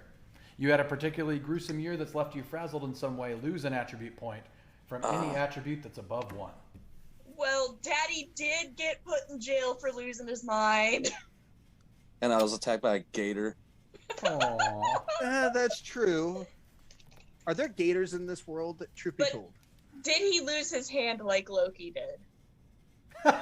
Oh, hey, no, spoiler Spoilers. alert. Spoilers. If you have not seen the latest episode of Loki, apologies. There's a spoiler alert there for you. Go watch it. Seriously, you should go watch it at some point. It's freaking awesome. All right. Mm. I still haven't seen that episode. That one just got spoiled to me because of TikTok, and I was laughing my ass off. Well, don't pass the spoilage down the line. Dishonor. Dishonor on you, dishonor on your cow, dishonor on your family. And that damn wait, I did that gator. wrong. That motherfucking gator. I'm turning into Captain Hook. Okay, Oh my god. you're reds. 7 of hearts. Which means you have also had a beautiful romance of some sort and add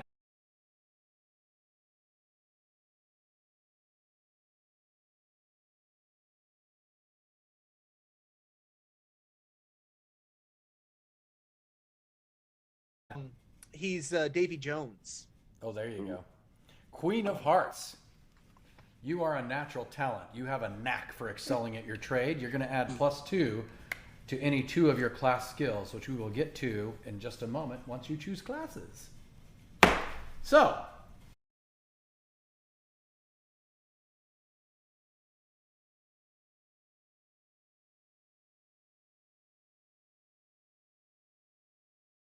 this point. Who is ready for this? Okay. So, based off the information from mine, both my parents are alive. Both are sane. The mother was a priest. She's currently off at an island, as far as I'm aware. My father is a merchant who travels and has recently settled down in a trading town. Father loves me to to almost. What's the word for it? I'm the only living child left, so Daddy loves me a lot. Mother, however, completely dislikes me. Go figure. I must have tried to steal something from her island, and that's how I ended up in jail for 6 years. My brother was Manitorn, incarcerated, and ultimately ended up dead, which caused some traumatic issues to happen. We'll get into those later. Am currently with Dad outside the territory that we would have been in, so I'm not in neither the home of... give me a second. I had those written down somewhere. The Shinnok and the Rajin? Yes. So I'm outside of that right now in a trading town somewhere. Can I offer a suggestion? Certainly, sir. Since the Shinnok were in Citadel, which is the Western Isles, the Rajin are in Machanja, which is the Southern Desert. In between that, the trading towns that would most often visit the islands are probably found in the human free land of Tain. And that's T-E-I... T-E-G-N. So I'm located in a trading town in say that again, please. Tain. Sorry. Tain. Tain. Got it. All right. So located in a trading town in Tain. As a result, I know a lot of secrets, a lot of whispers go through this trading town, including rumors of rare items on a certain island where Mommy Dearest is. My father likes to get around with the local populace, which is why the locals don't really care for him much, but they absolutely love and adore me because, well, I happen to be very useful within their groups, and I do a great job of managing certain situations that might occur, including helping to keep silent the things dear old Daddy's doing for later uses. That's right. Okay. Who's going next with their narrative? I guess me, since I am the other PC on. So Lorelei was orphaned at a comparatively young age, because I'm assuming fairies age differently. She was adopted by the Fae Queen because she was a prized child of the community. she is within her species territory, which is the Fey Queen's town, and that's why she was adopted, and is part of the Enchanted Forest. The situation is like content, but she is a traveling bard, and so she is well traveled, and knows a few hidden locations and has some connections. Ended up with a romance along the way, and because she is the prize child hero of her home, she does have a rival who does try to tarnish her reputation, but she's so charismatic, she probably just like swats at them the entire time and goes, fuck you. Fan-freaking-tastic.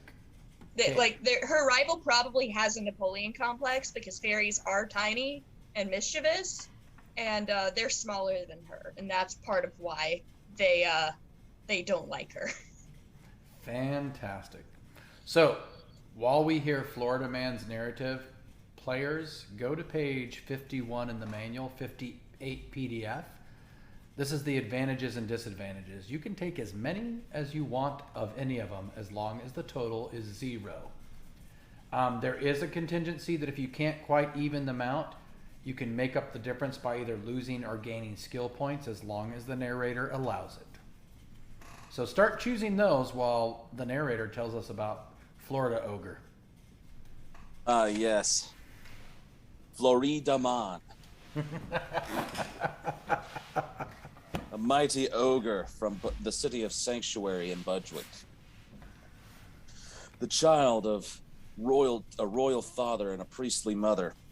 While the mother loves her son and is quite in her right mind, his father is missing because he has gone insane and has been incarcerated. No one knows where they have been taken. So I'm guessing it could potentially be Manaborn, or what is that? Manatorn. Manatorn.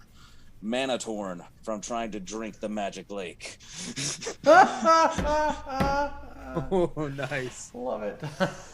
I have been called to glory to meet the mighty task that my father once failed. And in my travels, I found a great romance. I've discovered I have a natural talent for certain things based on trying to be the greatest in Florida. But it's been a quite stressful year. I haven't quite decided if that's because my father's gone missing and incarcerated, or probably the horrible alligator attack. Don't know where it came from. I don't even think they're native to Budgewick, but it appeared out of nowhere, bit me on the butt. It's been a bad day.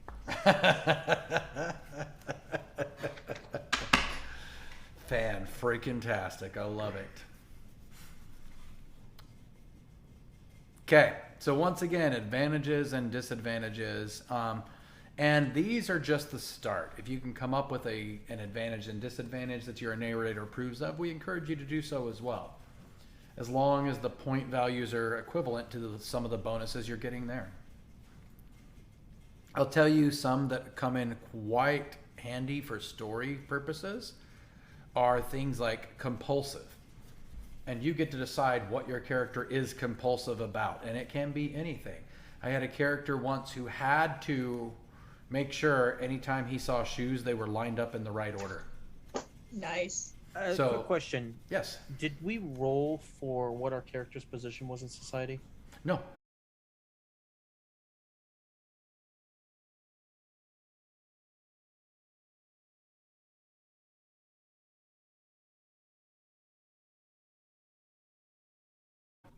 And it's assumed that majority of your position in life would be adventurer. Now, there could be other nuances on that. Are you royalty? Are you nobility? Are you peasant? Or are you dancer? Well, the cat species, they can randomly get the color white, correct? Well, and it's not just white. It's lion-like markings. It's just the current ruler is a white lion. But lion-like coloring, which is what? The golden? The golden, the manes, the big noses, they look like a lion. So it's not just the colorings, it's the actual physique of a lion. Ah.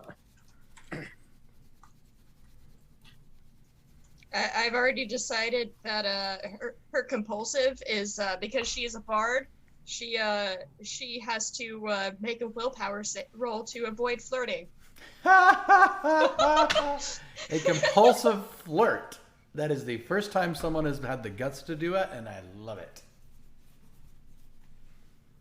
If there are any advantages or disadvantages you guys have questions on, feel free to ask.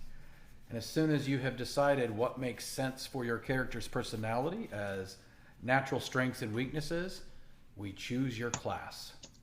All right, fur color is golden brown with hair that flows in black at the edges around the ears and hands. Ooh. There I go. I think I finally have my story fully set. Nice. Let's see. What should she have a phobia of?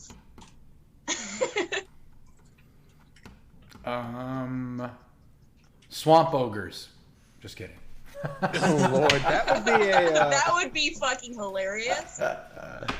She's afraid of Florida man. Who happens to be my traveling companion.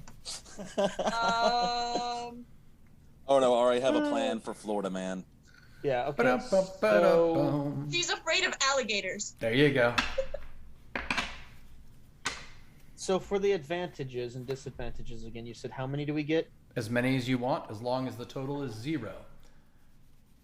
Oh. If you are struggling to get to a 0, your narrator may approve you making up the difference by either losing or gaining skill points to make it 0. If it works with your character personality, I would say I would allow that. That's usually my rule of thumb as well. As long as you're not doing it to try to be a min-maxer, if it makes sense with your story and personality, go for it.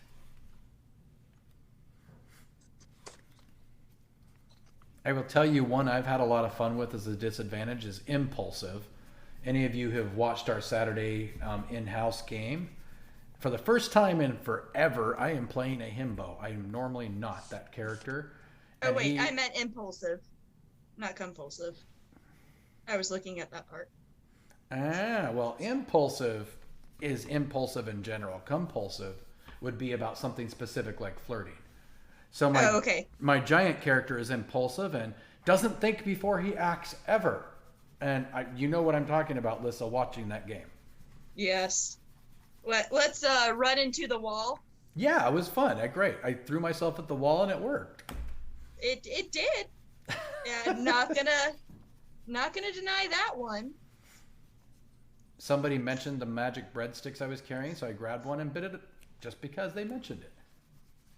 Nice. Is that what turned you into the bag? I can't remember. Oh, no. So I had this little magic arrowhead a witch gave me that if I poked something or someone, I turned into that something or someone temporarily. So I go, oh, really? And I poked a leather harness just to see. I spent the entire session as a leather harness. I mean, I have spent an entire session as a pair of eyes rolling on the ground before. So this we're was gonna in take... Dungeon Crawl Classics, and I did it not once, but twice. Oh my gosh. So like I was handed an NPC, and I was like, I wonder if the emerald was what did it. The answer is yes, the emerald is what did it. The emeralds were cursed, and now at that point I was 2 pairs of rolling eyes on the ground. So, yeah, don't touch the cursed items, guys. All right, I'm gonna go with for my negative stats. I'm gonna go with berserk and phobia. Phobia of crocodiles. Don't ask why, but somehow she dreamed a crocodile one night, and now she hates them and fears them. Something about the wide opening mouth. Same. Are we all going to be afraid of fucking alligators and crocodiles? This is gonna go great if they actually. So I'm hearing that this entire adventure is going to take place in a bayou. Yeah. God, no. Oh, that would be funny.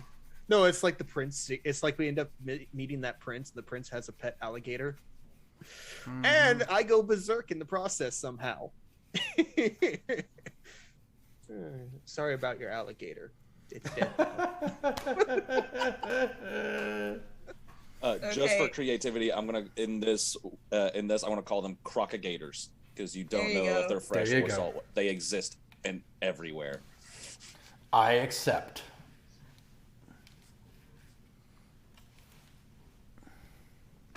I've got mine worked out. How would low pain tolerance work with Berserk? Just out of curiosity.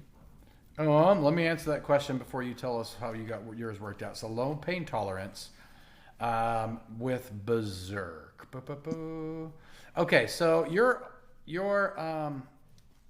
wound modifier is how much damage must be done to you in one hit to cause a wound of some sort.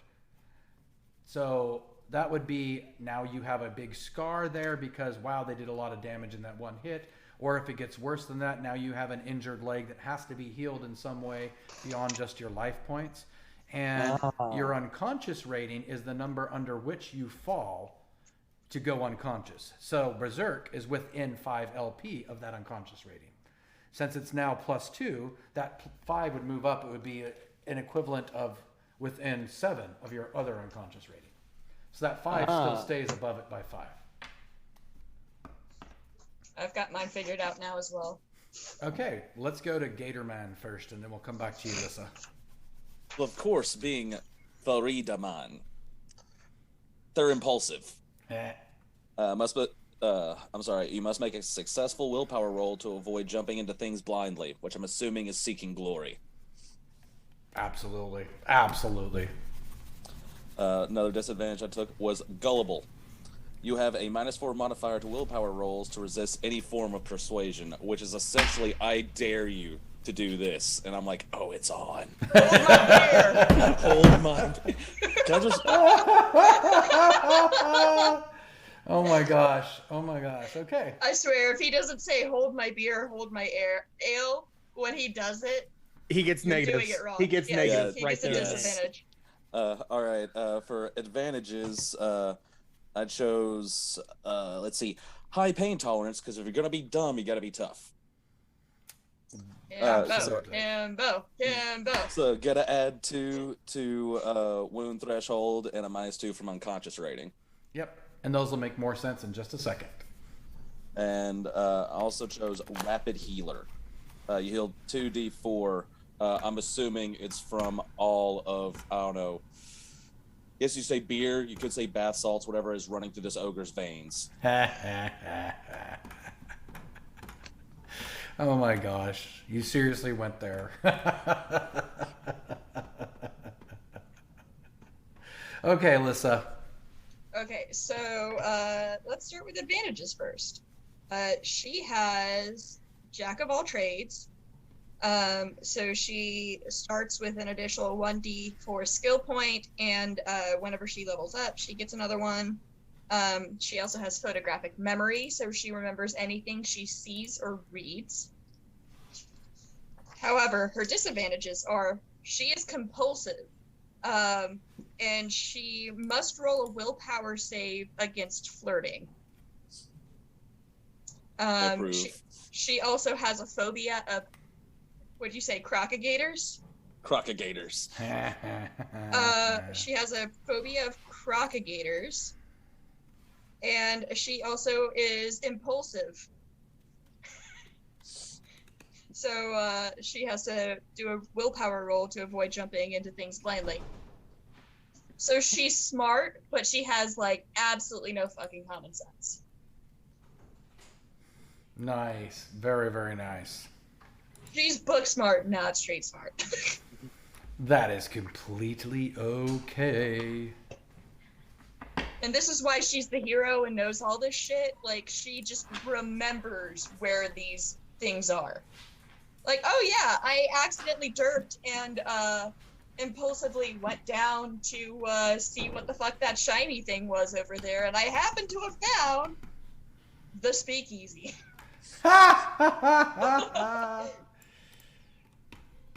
That's fantastic. Okay, so the next thing we do is pick your class. And I want to note, by the way, for those of you who are familiar with other TTRPGs, you haven't done a single stat of any attributes or skills or anything on your character yet. Because... Before we get into this, yes, can we have a potty break? Okay, fine. We can have a potty break. I gotta pee! The best of that is you. Well, do your paying already. Go have fun with that. I'm going to discuss then the things that I've done for disadvantages and advantages. Yes, please. Because mine are impressive. Please. Alrighty, so with mine, and this is how I ended up in prison. Berserk. Within 5 life points of going unconscious, you snap and attack everything, friend or foe, without control until you are knocked out. Oof, that's going to be painful, especially if something happened to go horribly wrong with a botched assassination attempt that resulted you landing in jail for 6 years. Or a herd of crocodigators. Wait, what? Yeah, one or the other, right? Phobia, in this case, crocodile, so willpower check. Compulsive, you decide what the compulsion is. OCD on weaponry. It must be organized. It must be organized. So if somebody's left a sword randomly lying around in a clutter, I'm going to want to straighten it to something. I love it. Yes. We have another so character that's the compulsive. who compulsively shines his axe in between battles. In fact, Brackish, I think, is listening to us right now. Probably. OCD to organization of weapons, then is what I'll put for it. Perfect. For my positives, magical flow. I'm going to magic those things OCD if I can't reach them. I like it. So there's magical flow. Jack of all trades. I get an additional 1d4 skill points at character creation at every level up. And I'm a sneaky beaky individual because I'm a half cat, half fox. I should be sneaky beaky like all the time. And obviously lessons learned from said botched assassination, which I am now well known for. Add +3 to any stealth roll. There you go. I have learned my lessons in prison, and I've been taught well by them. This is also where my connections to the underground come from, and how I have access to all sorts of nice little secrets and information and weapon caches that must be organized. You see like a neatly a catalog of weapons in every single cache that you know that are alphabetized and listed. Alphabetized and listed by rarity. Oh Yes. my god! Because the inner merchant in me from my dad being taught me well when I was young, the inner merchant in me must go by rarity and alphabetical order. I'm loving this. Oh, that is fantastic. So I'm hearing some great narrator possibilities for, oh my gosh, the big bad berserk guy is going to come and get the BBEG. Wait a minute. All I got to do is knock this pile or this line of swords over and he's distracted. Like a cat and a dog. I'm going to be sitting there going like, the BBEG just knocks over all of his armaments, and I'm just looking at it going, really? That's not gonna. Just empties out a quiver. Good, in I'm front of you. magicking it. I just magic it all back up. BBEG knocks it over again. Magic's back up. You just see this back and forth for like 5 minutes straight till the BBEG.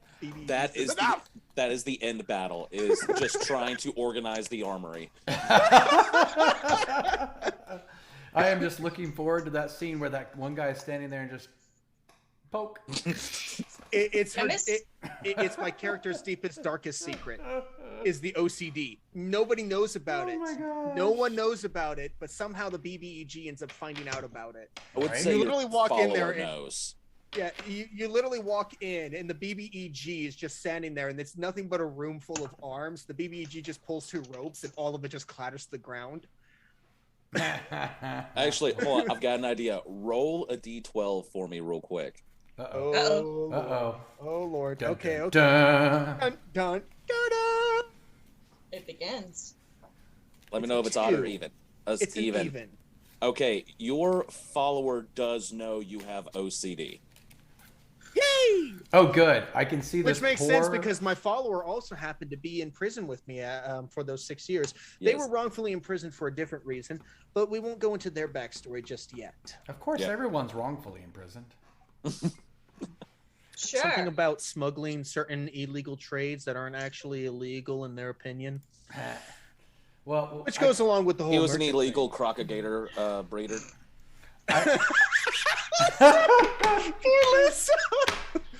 Oh my god! Oh my god! I can see your follower rushing. I had just started taking part of the fucking Jello shot. Oh my gosh! This is the Best night ever of all time. Good. Ever. Good. So Everyone's I can got that see- friend that got arrested for breeding illegal reptiles. No, that no, no, just no. That He just got fucking arrested. happened in Georgia. No, he got arrested because the companion got arrested because they're lizard folk, and they were helping to sell certain items that allowed the dyeing of fins. That makes sense. I This was may really also scared where you were this- going this- with Yeah, this. so was I I. Notice the eyes like, wait. No, Censor, where's the the censor dyeing of the button? thins. Dyeing of the thins. No, I can't Um, notice the eyes unless yeah, you're no, the one no. speaking. Dies. Anyways, so yeah, it's one of those that maybe that's where my character got the gator dream that causes them to have that phobia. That would Like it. make a lot of sense. Still, I think there's going to be scenes of your follower rushing ahead to make sure all armaments are in line so you'll stay on task. Because damn it, I'm sick of this. Well, now that I know what who my companion's gonna be, and that's gonna fall into, what are the, pardon me, lizard folk again for their names. I'm still learning it. All right, the Skra is what my companion's gonna be. Fantastical. Okay, we're going to talk about classes. As you pick your classes, though, I want to point out there are 8 attributes, which would be the equivalent of abilities in D&D, by the way. So the 8 attributes that you want to keep in mind, because your class has 2 attributes it's based on, are strength, constitution, agility, perception, intelligence, willpower, charisma, and luck. Do any of you need a description of any of those or have a question about them? I'm good. All right. I think I'm good. Let me double check. So, Nope, I'm good. so we start with assassin. Assassin is based on agility and intelligence. And just like your species, your class, once you get to 3rd level and beyond, has magical abilities that become inherent with them. Each one of your classes, when you choose one, will have 6 class skills listed on the class pages. I'm on page 72, by the way, or 79 PDF page. Once you choose your class, write down those 6 skills underneath your skills and put a rank 3 in them automatically. So, the assassin is based on agility and intelligence. The barbarian is based on strength and constitution. The bard, based on charisma and perception. The bounty hunter. And the reason the bounty hunter is such a main class, by the way, and what we've developed is because they are frequently employed to go catch the Manitoran before damage is done. So the bounty hunter is based on perception and agility. The cleric, based on intelligence and charisma. The druid, based on intelligence and charisma as well. The mage, based on intelligence and willpower. The monk, based on either agility or strength. They get to choose which one is their primary there, and their secondary is willpower. The paladin is based on strength and intelligence. The ranger, based on agility and perception. The thief is the only class that has one attribute it's based on only. That is agility. And then the warrior is strength and agility. Choose your classes, players and gator wranglers.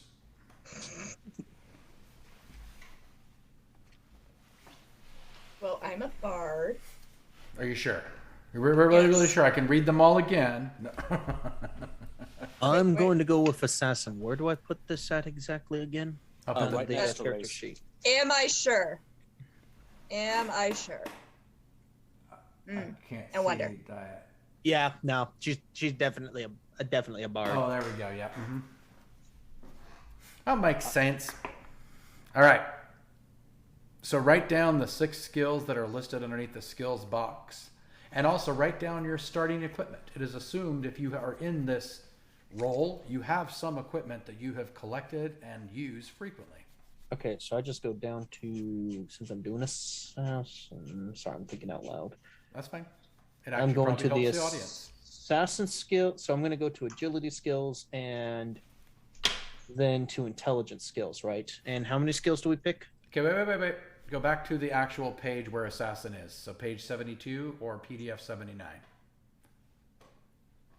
So notice in the skills box, the first one is an agility-based weapon skill. So you will have to go to the skills section to pick which agility-based weapon is your primary.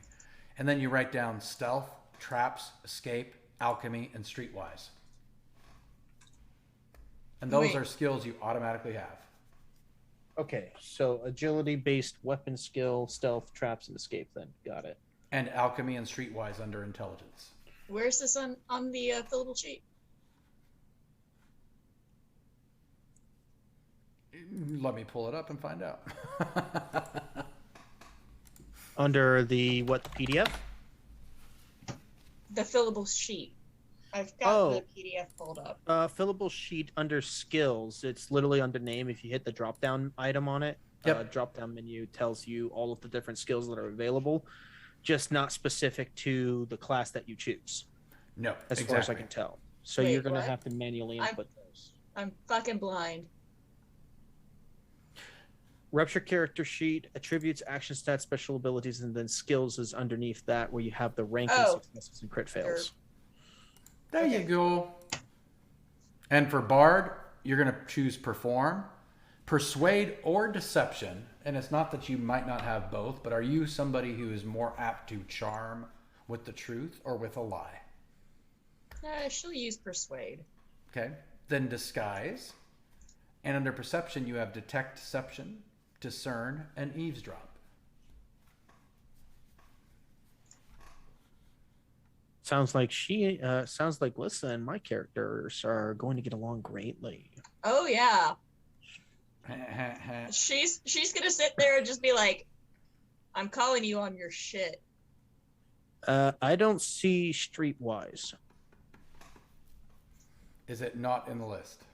It is not in the list. I'm about to Control F to check. Okay, again, this sheet was created before the last version of the manual, so it may not be there. Type it in. Roger that. Okay. Once again, we are in playtest mode, people.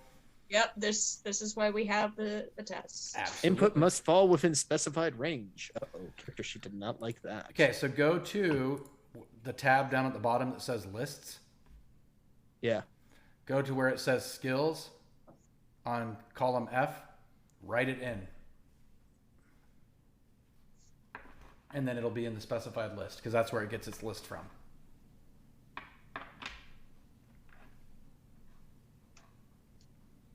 You following me?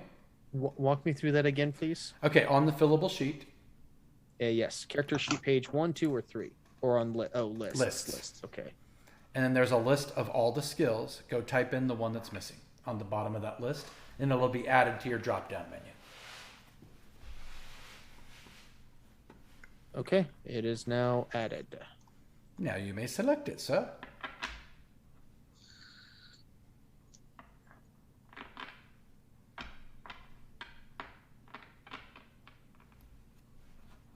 Okay. Okay, what about you, Gator Man? I'm set. What class are you? I have chosen the path of the warrior. Yeehaw. I don't know why that was a yeehaw, but let's go. I was torn between barbarian and warrior. Mm-hmm. I was like, I can't make another barbarian, and but warrior I think works out. Nice. So you have block and athletics, dodge and acrobatics, and 2 fighting skills. One that's based on strength, one that's based on agility. And the reason why it says fighting skills, it may be a weapon skill, or if it's strength and unarmed, it could be brawl. If it's agility and unarmed, it could be martial arts. Yes, I went with improvised weapons. Nice. Because a true Florida man uses it, whatever is in his surroundings, be it a beer bottle or Dave. Okay.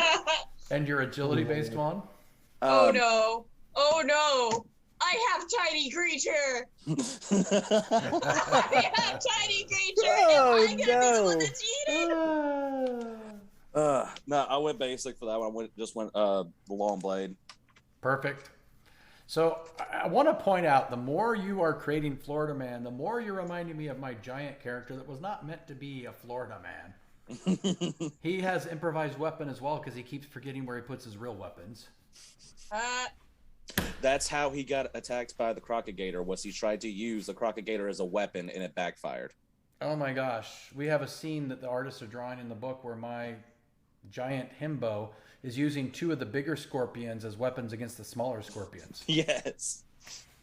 So, wow. I didn't know how much of a Florida man my giant was. You're really getting me to be introspective here. Okay, so agility-based weapons. That's an interesting one. Does that count for thrown weapons, or is it Yep. going to be specific, like... Anything from short blade to long blade to thrown weapons to archery to, yeah. I have the most ridiculous setup right now. I've got I'm going one with old thrown phone weapons. has the handbook on it. The other one has the fucking skill sheet, and the other one I'm using Zoom on. Nice. Okay, what were you saying, Shade? Sorry.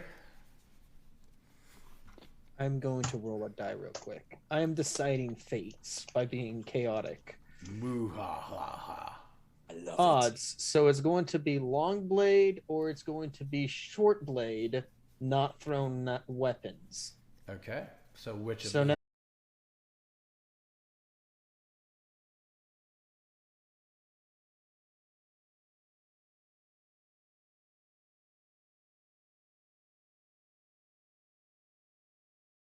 now this is going to be interesting.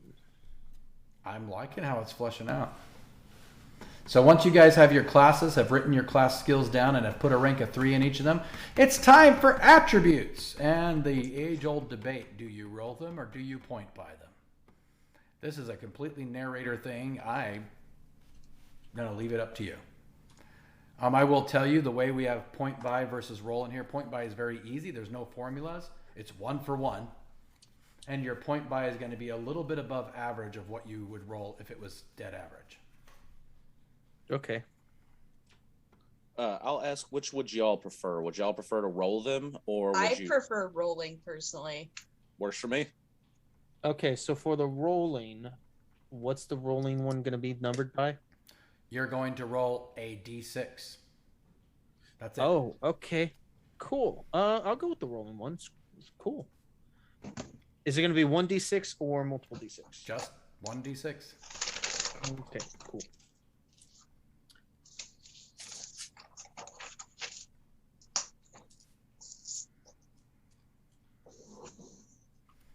And you have 8 attributes. You can reassign those roles wherever you want. But remember, your species modifiers. And for Yes. hybrid, you have to pick 1 negative and 1 positive modifier from each of the hybrid species.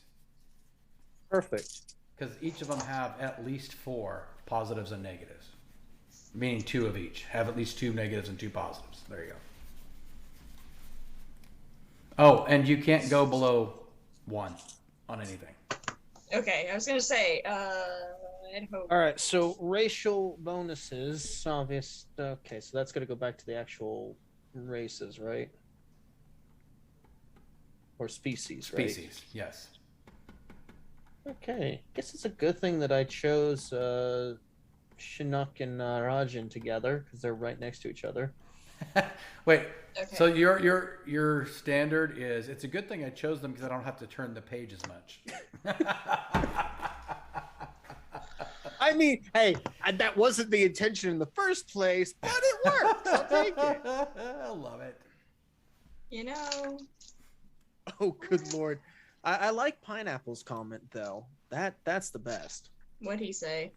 He says, I want a scene in our game when your character says, I need to buy a weapon, and 5 minutes later you leave it somewhere. Yes. And my OCD character just goes, I found your weapon. Oh, and I've cleaned it for you, and it's nice and straight to this rack of other weapons. Here you go. Oh my gosh. All right, first things first. Let's go with these attributes already. 8 different die. Let's see what we can go with.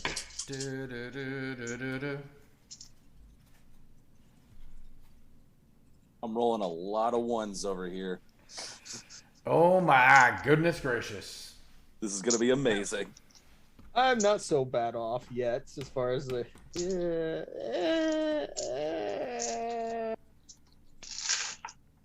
5, a 5, a 4, a 4, a 3, a 4.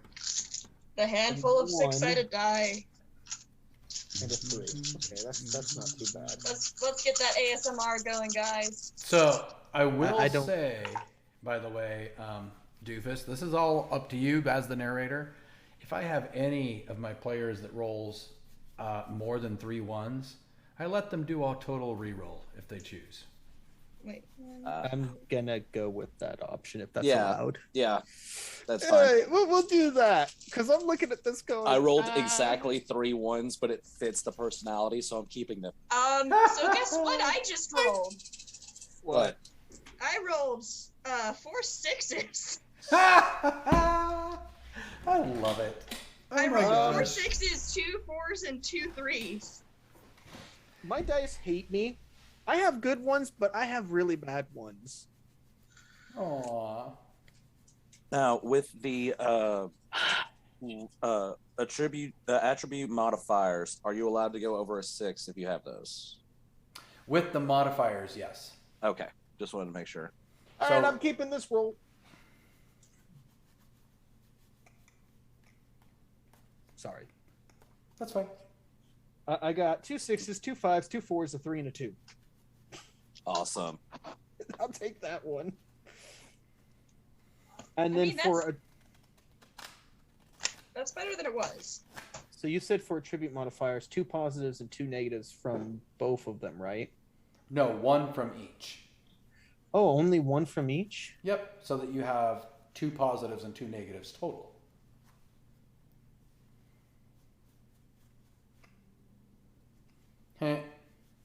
Yep, rolled is pure chaos. Oh, it's pure chaos, all right.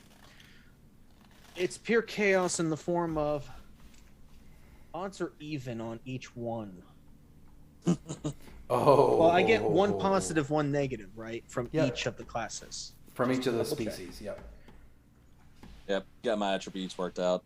I'm loving this character. All right, so... Wait, do we get an attribute modifier from our class too, or no? Nope. Plus 2 to agility, so minus 2 willpower, plus 2 to agility. Interesting. And then from the Chinook? From the Chinook, we're going to get strength, constitution, and luck. Oof, so it's 3 of them. So 1 through 3, I'll figure it out. Well, it's an 8, so we're going to go with a constitution minus 2, which makes sense for my character, actually. Leith, spry, and an assassin, you might not have the greatest constitution. And then for intelligence or willpower, it's going to be intelligence plus 3. Fantastical. So strength is at a 6. Constitution will be a 6 minus 2 for a 4. Actually, no. Willpower should be 6. Or charisma should...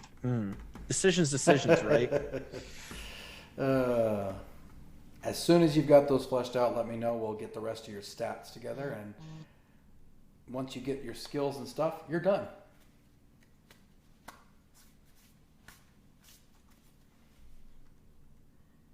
This is the true himbo Florida man, and I love it. Oh my god. Hell yeah. I've got strength 8, constitution 7, agility 2, perception 1, intelligence 1, willpower 2, charisma 1, luck 6. Yes! Yes! I love it. There we go. All right, so my character is interesting in that my character has she has 6 in strength, 3 in constitution, 6 in agility, 4 in perception, 3 in intelligence and willpower, and 6 in charisma with a 2 in luck. Interesting. I could move that 6 around with perception, though, and put a 6 in Interesting. Lissa, what are yours? I'm still working. Okay. And while you guys do that, now that you have your backstories pretty well fleshed out, might be the right time to fill in that personal goal. Okay, so her strength is 2, her constitution is 2, her agility is 8, perception is 3, intelligence is 6, willpower is 3, charisma is 8, and her luck is 6. Fantastical. Okay. So for those of you that are using the fillable sheet, your action stats should automatically calculate. For those of you that are using pen and paper, I'm going to give you the formulas right now, which are in the book as well. It did auto-populate. Thank you, Walrus.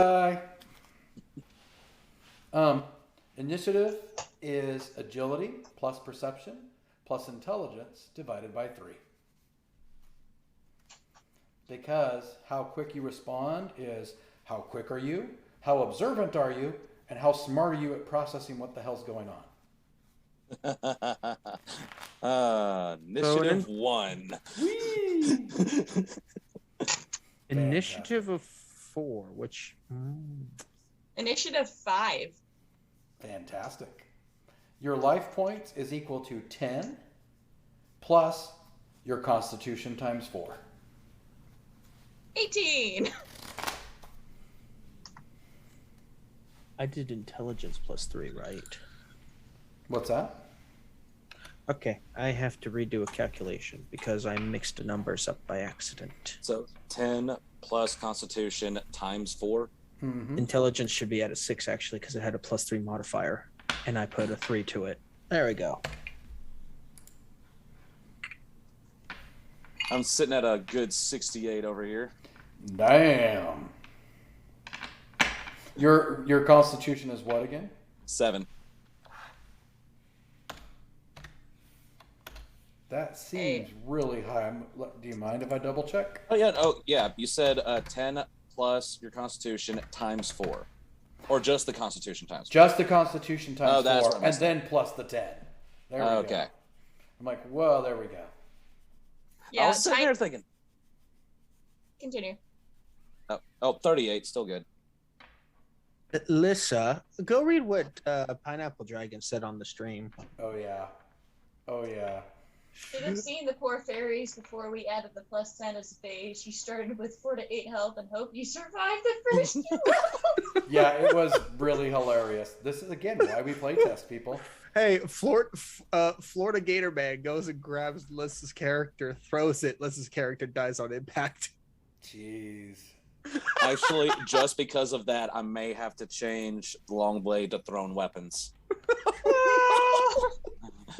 I mean, there you go. No. You have to catch me first, bitch. No. It's not just thrown weapon. It's thrown. You need thrown weapon, crossbow, and improvised weapon. So now I have improvised weapon and thrown weapon. And crossbow you're gonna need. Oh yeah. We're only doing the base skills first, right? Do we add any more past that? You will in just a second. Not there yet. Okay. Okay, so on your action stats, your life points, now your unconscious rating is equal to your constitution plus 1. This number, when you fall below it, you are unconscious. When you hit 0 in this game, you are dead. So there is a positive number between unconscious and dead that there's a chance to hopefully save you. Okay, so that one didn't auto-populate, but it's our con plus 1? Yep. So Okay. I'm unconscious at 4, but within 5 life points of going unconscious, I'll go berserk. Yep. So that means when you hit 9. Does that go at special abilities or? Okay. So No. That's under your advantages and disadvantages. On character page 2.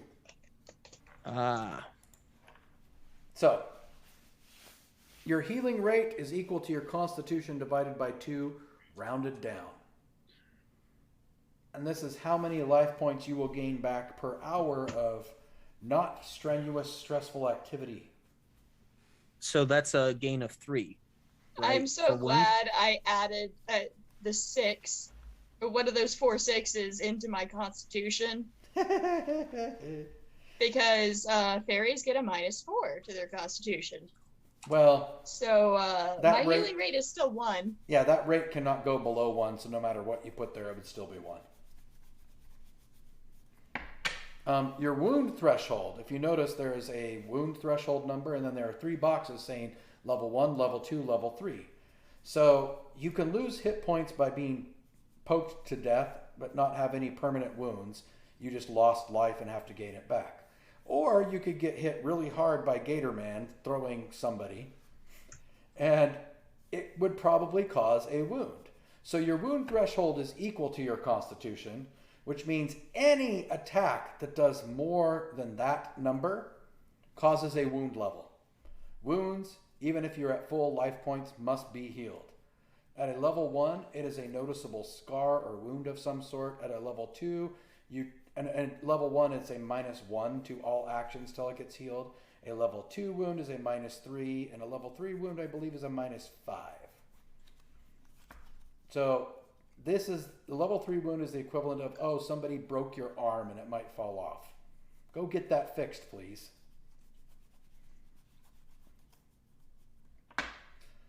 Your magic stats. The reason why you needed to pay attention to the 2 attributes that your class is based on is you add those together and divide by 2. That is your mana base. So for the warrior, strength plus agility divided by 2 is your mana base. That mana base times 4, unless you have magical flow, which is times 6 shade, is your magic points total. This is the amount of mana your character has to channel into things in the world, to cast spells, to do anything that they want to interact with magically in the world. And at the end of this character creation, you are all going to create your own personal custom magic item to start with. Okay, so it's based on our class attributes? Yep. Okay. So, sorry. That's fine. So, we do what with it again? So because you're a bard, it's charisma plus perception. Uh-huh. So add those 2 together and divide by 2. Okay, and mine is it rounded down? Always rounded down. The only time you round up is when you're drawing cards for character creation. Okay, so then, all right, it auto-populated. For those using the sheet, it probably will. Okay, so my mana base stayed the same even after I added magical attribute or magic flow. Your mana base will stay the same, yes. Your magic points should be times 6 instead of times 4. Magic points stayed at 24? You may have to type it in. All right, so magic flow is times 6, you said, right? Instead of times 4, yep. And our mana points is based on what? Your mana base times 4. Okay, cool. Okay. There you go. I just changed the formula on my sheet, and that did it for it. Perfect. All right, everyone up to speed on magic, because we're about to get you some more skills. I don't know why. What about the modifier? The modifier. It says action stats mod, and that one didn't auto-populate. Oh, that is your initiative modifier. If you have any magical item or anything that's modifying your initiative. Oh, okay. So that's just a modifier to initiative. That's why it's within the same big highlighted box as initiative. Okay, so that needs to stay blank until whatever. Yep. Okay, that's fine. You should be good on all of that. So, now, the skills in this game, you can pick any you want. Roll 2d6. That's the number of skill points you have at a 1-to-1 ratio to buy more skills. Or to add to your existing class skills. And I do remember that Gator Man gets a +2 to 2 of his class skills because of an advantage. I also get Jack of all trades, so I get a D4. Yep, any of my Jack of all trades people gets an additional D4 added to this 2d6. Oh yeah, that's right. So it's 2d6 and a d4, right? Yes, I've got Jack of all trades as well.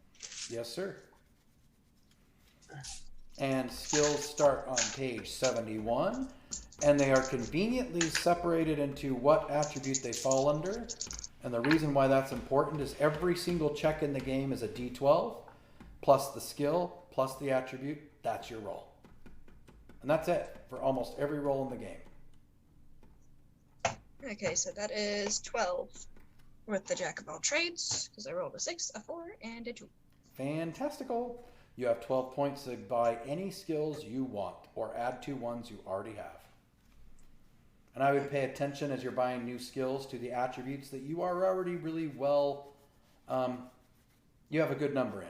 I don't know what I was going to say after the word well. Yeah, I'm obviously not doing strength or con-based skills. Aw, why not? Yeah, about that. I'm going to be 6 feet even on my character. Actually, it's a female character. It should be 5 foot 10, if anything. Awesome sauceum.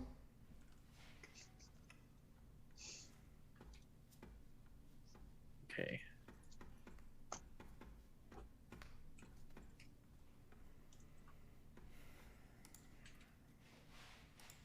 Let's see.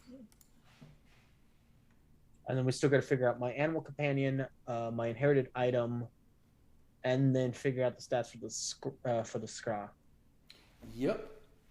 And that will probably come up as we get into equipment and whatnot. And this may be stuff you have to work out with your narrator one-on-one.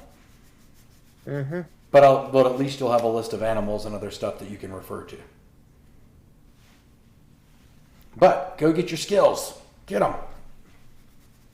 Okay, so for skills, it has to be based on the classes. Still agility. Nope, and... not at all. Okay. You can get any... Do I want to do my normal thing as Tiny Bard and have high intimidation? Oh, Why not? Why? I will destroy Why would you. you do such a Okay. thing? My half siren, half sea elf, demigoddess princess, she fucking has a plus 17 to her goddamn intimidation skills, and it's fucking hilarious. She's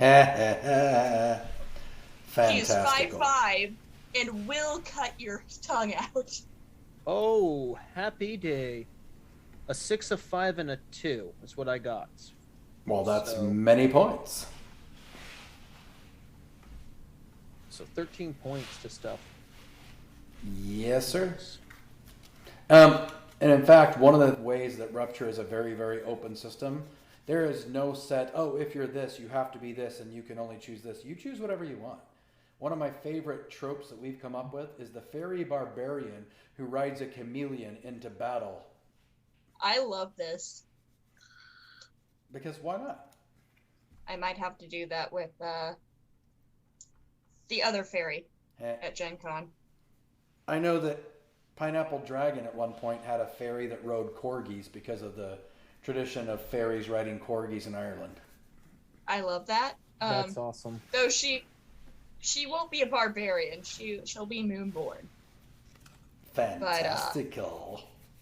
But I do like the idea of battle corgis. But yeah, even if you have a strength of 1, for example, there's nothing that says you weren't really trained in how to block well. You just suck at it because you're not that strong.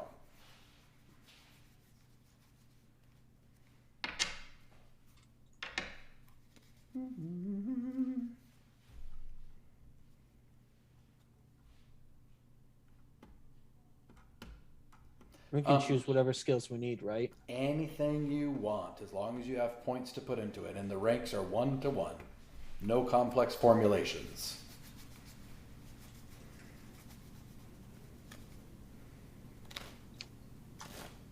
Uh-oh, where'd I go? Into another device? Yes. What's the difference between heal and herbalism? I'm not saying where herbalism is at. Hang on a second.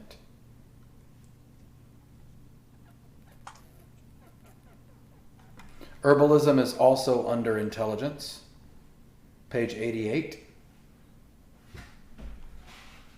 And herbalism, yes, does have healing properties if you use it for that, but it's also the knowledge of herbs for other effects, not just heal. There was nothing implied by that. She is a fairy, so let's just go with herbalism. God damn it.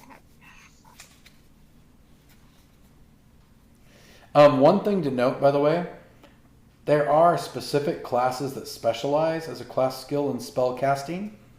Any class may take a magic skill and cast spells in this system, by the way. If you feel it adds to your character and something they would do, you can.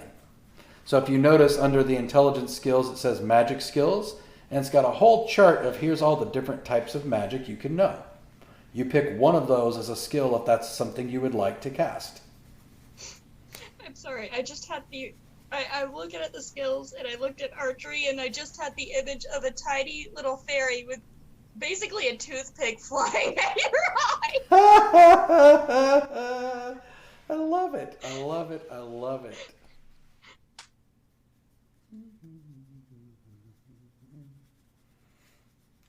It should be noted, though, that some of the magic skills within the lore of this world are illegal. Doesn't mean you can't know them. It means you might get in trouble for knowing them and casting them. I'm guessing that includes death magic, right? Yes. Death, telepathy, time, and chaos. Well, shit. Well, I have all four of those. I'm literally about to take this assassin on a whole new level of illegal. You are an agent of chaos. I instantly saw chaos magic and wait, that's the one. Let's go. Why? Because chaos is a great way of getting away from a situation. What better than chaos magic to cause it? Sure. But if I might point out, if you're going to dabble in illegal magics and you are a purveyor of secrets, what better way to get them than telepathy magic? Yeah. Chaos magic and telepathy magic with tech magic. I added art, intimidate, glyphs, and herbalism. Sweet. So glyphs, let me talk about that really quick. So the magical patterns that flow through all of creation in the land of Toral are known as glyphs. They are patterns woven into everything. In order to create a spell or to read a spell or research it, you take the glyph of that spell, etch it onto your wand, your staff, whatever your token is you use to cast with. You add your own pattern into it to complete the glyph. Now you know the spell and can cast it. No memorizing, you don't have certain spells a day. As long as you know it and have the magic points, you can cast it now. I figured because she has a photographic memory, glyphs would be good. That would be fantastical. She sees it once, doesn't even necessarily have to write it down right then. She can study it in her mind later. Yep.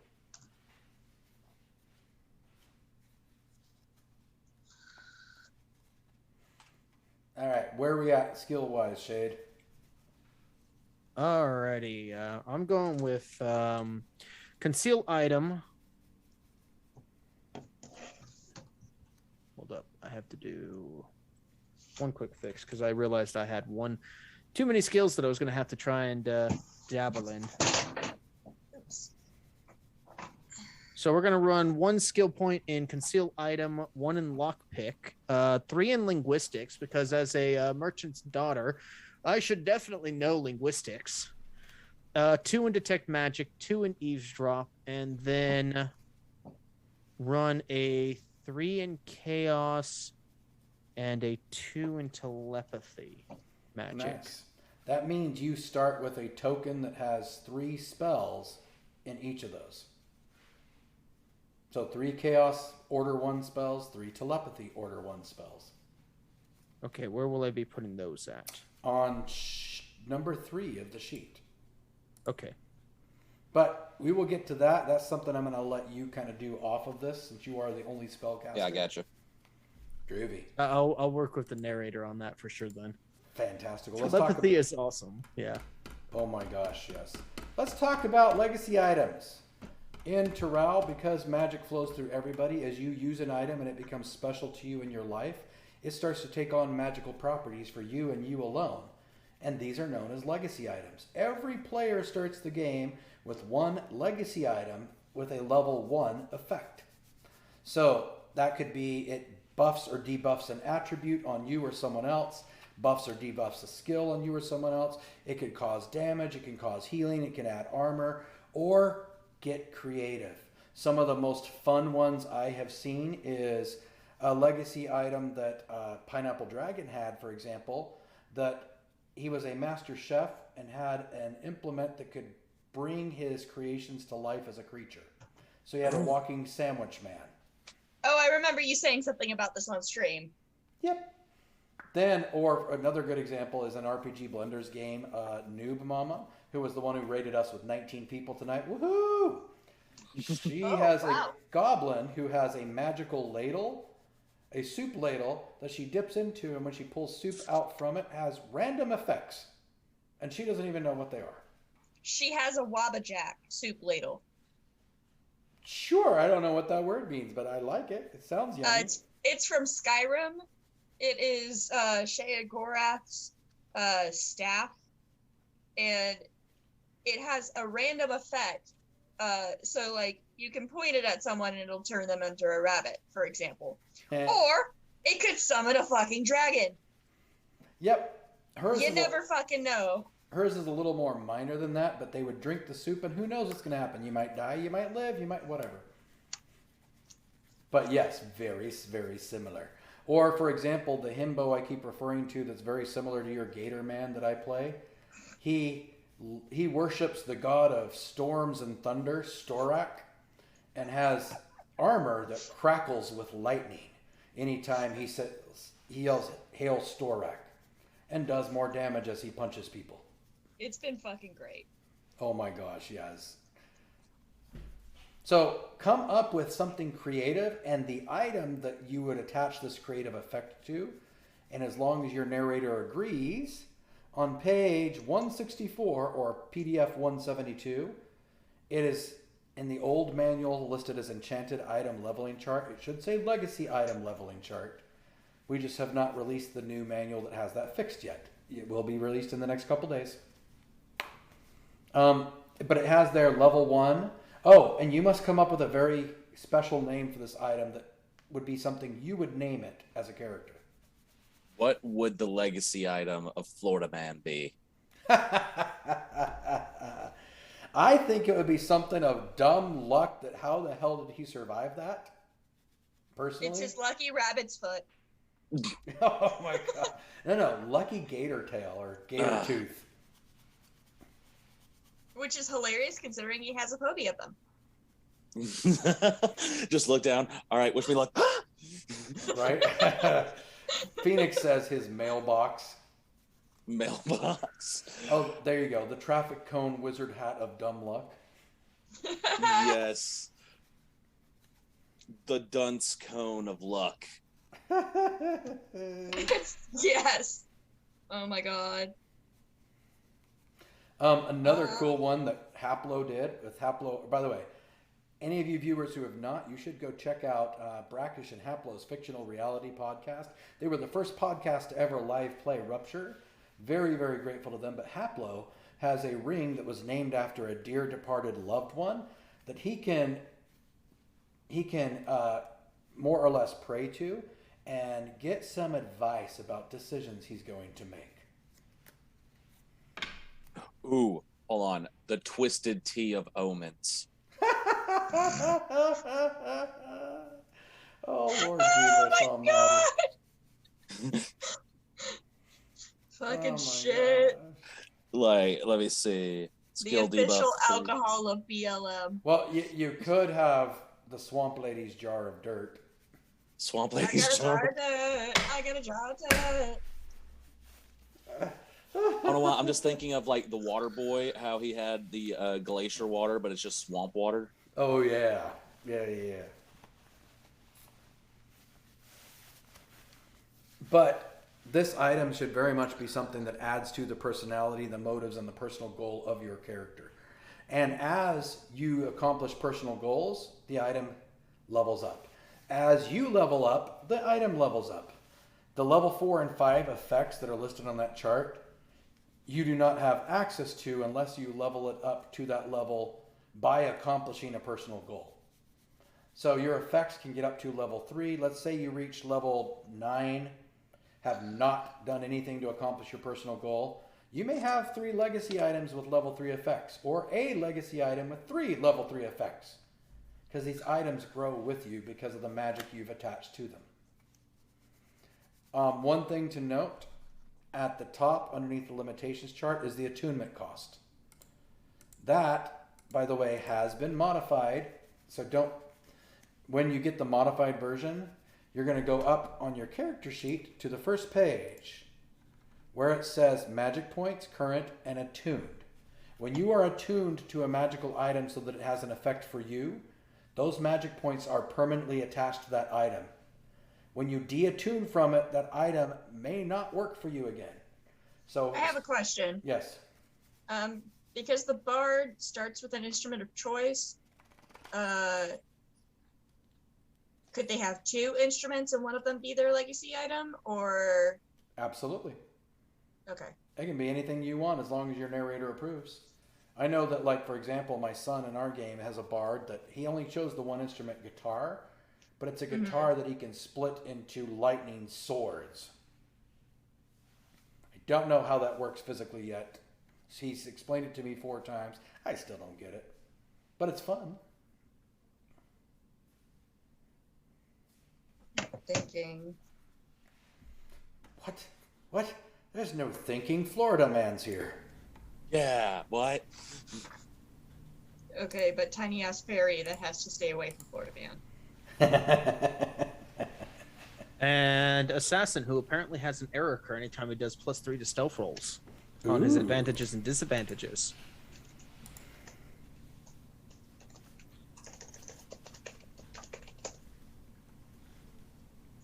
Let's see.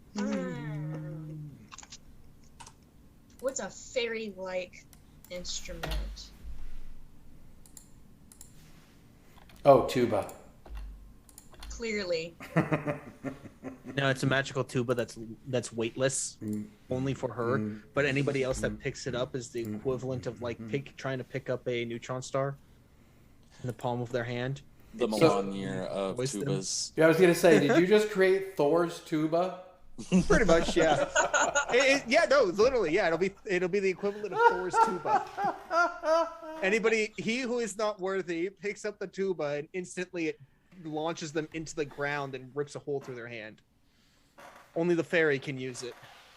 Oh yeah, that would be hilarious to have a fairy that has her war drum. Literally, all you see is Lissa just go up over them. I drop my legacy item on top of them. You what? Instantly dead. Yes, they weren't worthy. The great thing is, because she's a fairy, she also technically has wings. Yep. So she can just flit over them. Roll for damage. What's the damage? Oh, you're dead. You weren't worthy. Oh, that would be insane. Oh my god. So I've decided to go with the Gator Tooth of Himbo Luck. Nice. right, And go ahead. I'm trying to figure out which one, pan flute or marimba for the legacy item. Oh, marimba. I love At least- marimbas. I think that's the one. That's the one that you do the thing. No. Marimbas are big xylophone-like things. No, that's not what I'm trying to think of then. What are they called? I just thought it'd be hilarious to have you have this xylophone you have to yank out every time. No, I'm trying to think of it's like little pieces of metal on like a tiny Oh, I know what you're thinking of. I don't know what it's called.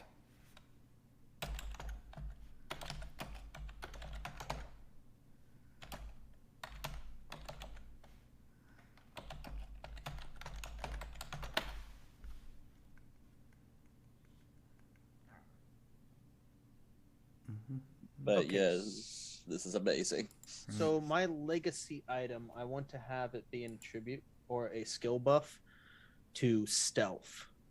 And have it be a necklace. Cool. One of the cool things that you really want to think about is when this legacy item has its effect, how does that look to other people in the story? Play that up, ham it, let's make a story around it.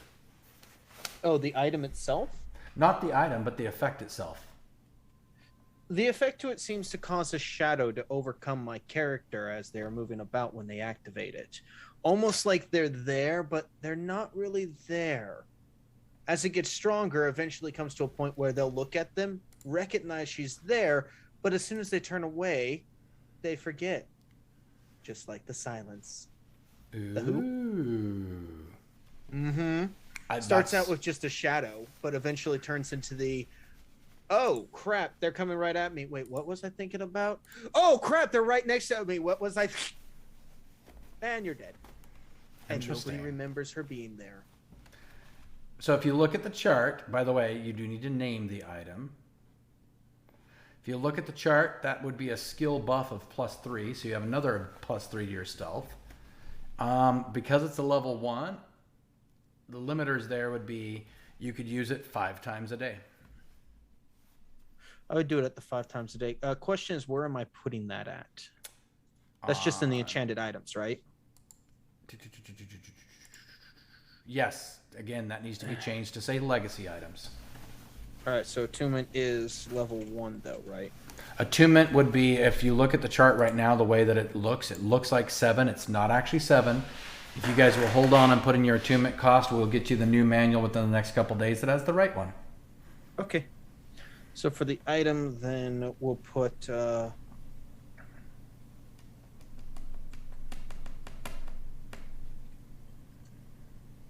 Necklace of Silence as a nod to Doctor Who. Nice. So I want to come back to Gator Man. You were in the middle of describing your tooth. Yes. The gator tooth of Himbo Luck. The tooth left in my buttock when being attacked by the crocodile. I consider myself lucky to survive the attack. So I've turned it into a necklace. And essentially it gives me a +3 to omen rolls. For blind luck. Love it. Oh, that's fucking fantastic. And again, because it's a level 1, would be under the same restriction of 5 times per day. And when it activates, like essentially I grab it and I'm like, just wish me luck, screaming because I'm remembering the alligator, drop it. And then a golden himbo light enshrines me as I attempt to handle this whatever situation I'm trying to get in or out of. Oh man, that's with a small light coming from the puncture wound in my butt. That is freaking-tastic, man. Oh, that's beautiful, man. That is absolutely That's wonderful. Beautiful. Okay, do you have your legacy item, Lissa? Pan flute of the grassroots movement.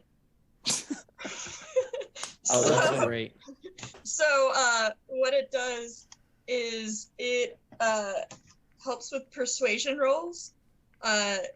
Like anytime like there's like some kind of like political-ish thing, it gives her a plus whatever Mark says it can be to her persuasion. Essentially, you're going to try and start revolutions. Yes. So, this is just advice from narrator to narrator of what I would do in this situation, because she has a very specific set of circumstances under which she can use the item. I would give her a little more of a buff, but still the limit of 5 times per day, because that situation may not arise all the time. All right. Let's see. So I would say move it up to a +5. Cha-ching! Exactly what I would do. That being said, Roll one more d12, and we're actually done for the night. And I'll tell you why after that. I'll still need to get an inherited item and an animal companion afterwards. I'll get with you on that. I'll get with you on that stuff then. You do, but trust me, this d12 is going to help with that. Just Okay. Perfect. humor me. I have humored you, and I got an 11. That's a good roll. So 1,100 would be your starting vials, minus the 600 you got robbed. So 5. I mean, I'll run with that. Where the hell am I putting that at, though? Perfectly balanced 6. Hey, there you go. So on page 2, down at the bottom, you have wealth, drops, vials, and flasks. Yay! I get 600 vials. No, 500 vials. 500. You have lost 600 vials, sir. I rolled an Oh, 8. that's okay. Daddy Darius can pay for the rest. And Or I'll just go pull from his stores. Lissa gets an 8, 800 vials. So equipment starts on page 103 or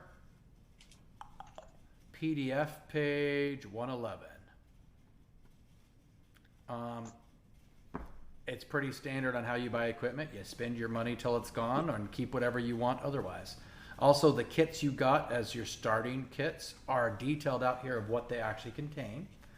And if you scroll down towards the bottom of the actually page 110 or PDF page 118, you will see example animals that could be animal companions. But your imagination is key. Create whatever animal you think would make sense for your character. Run it by your narrator based on the prices you see here of other animals.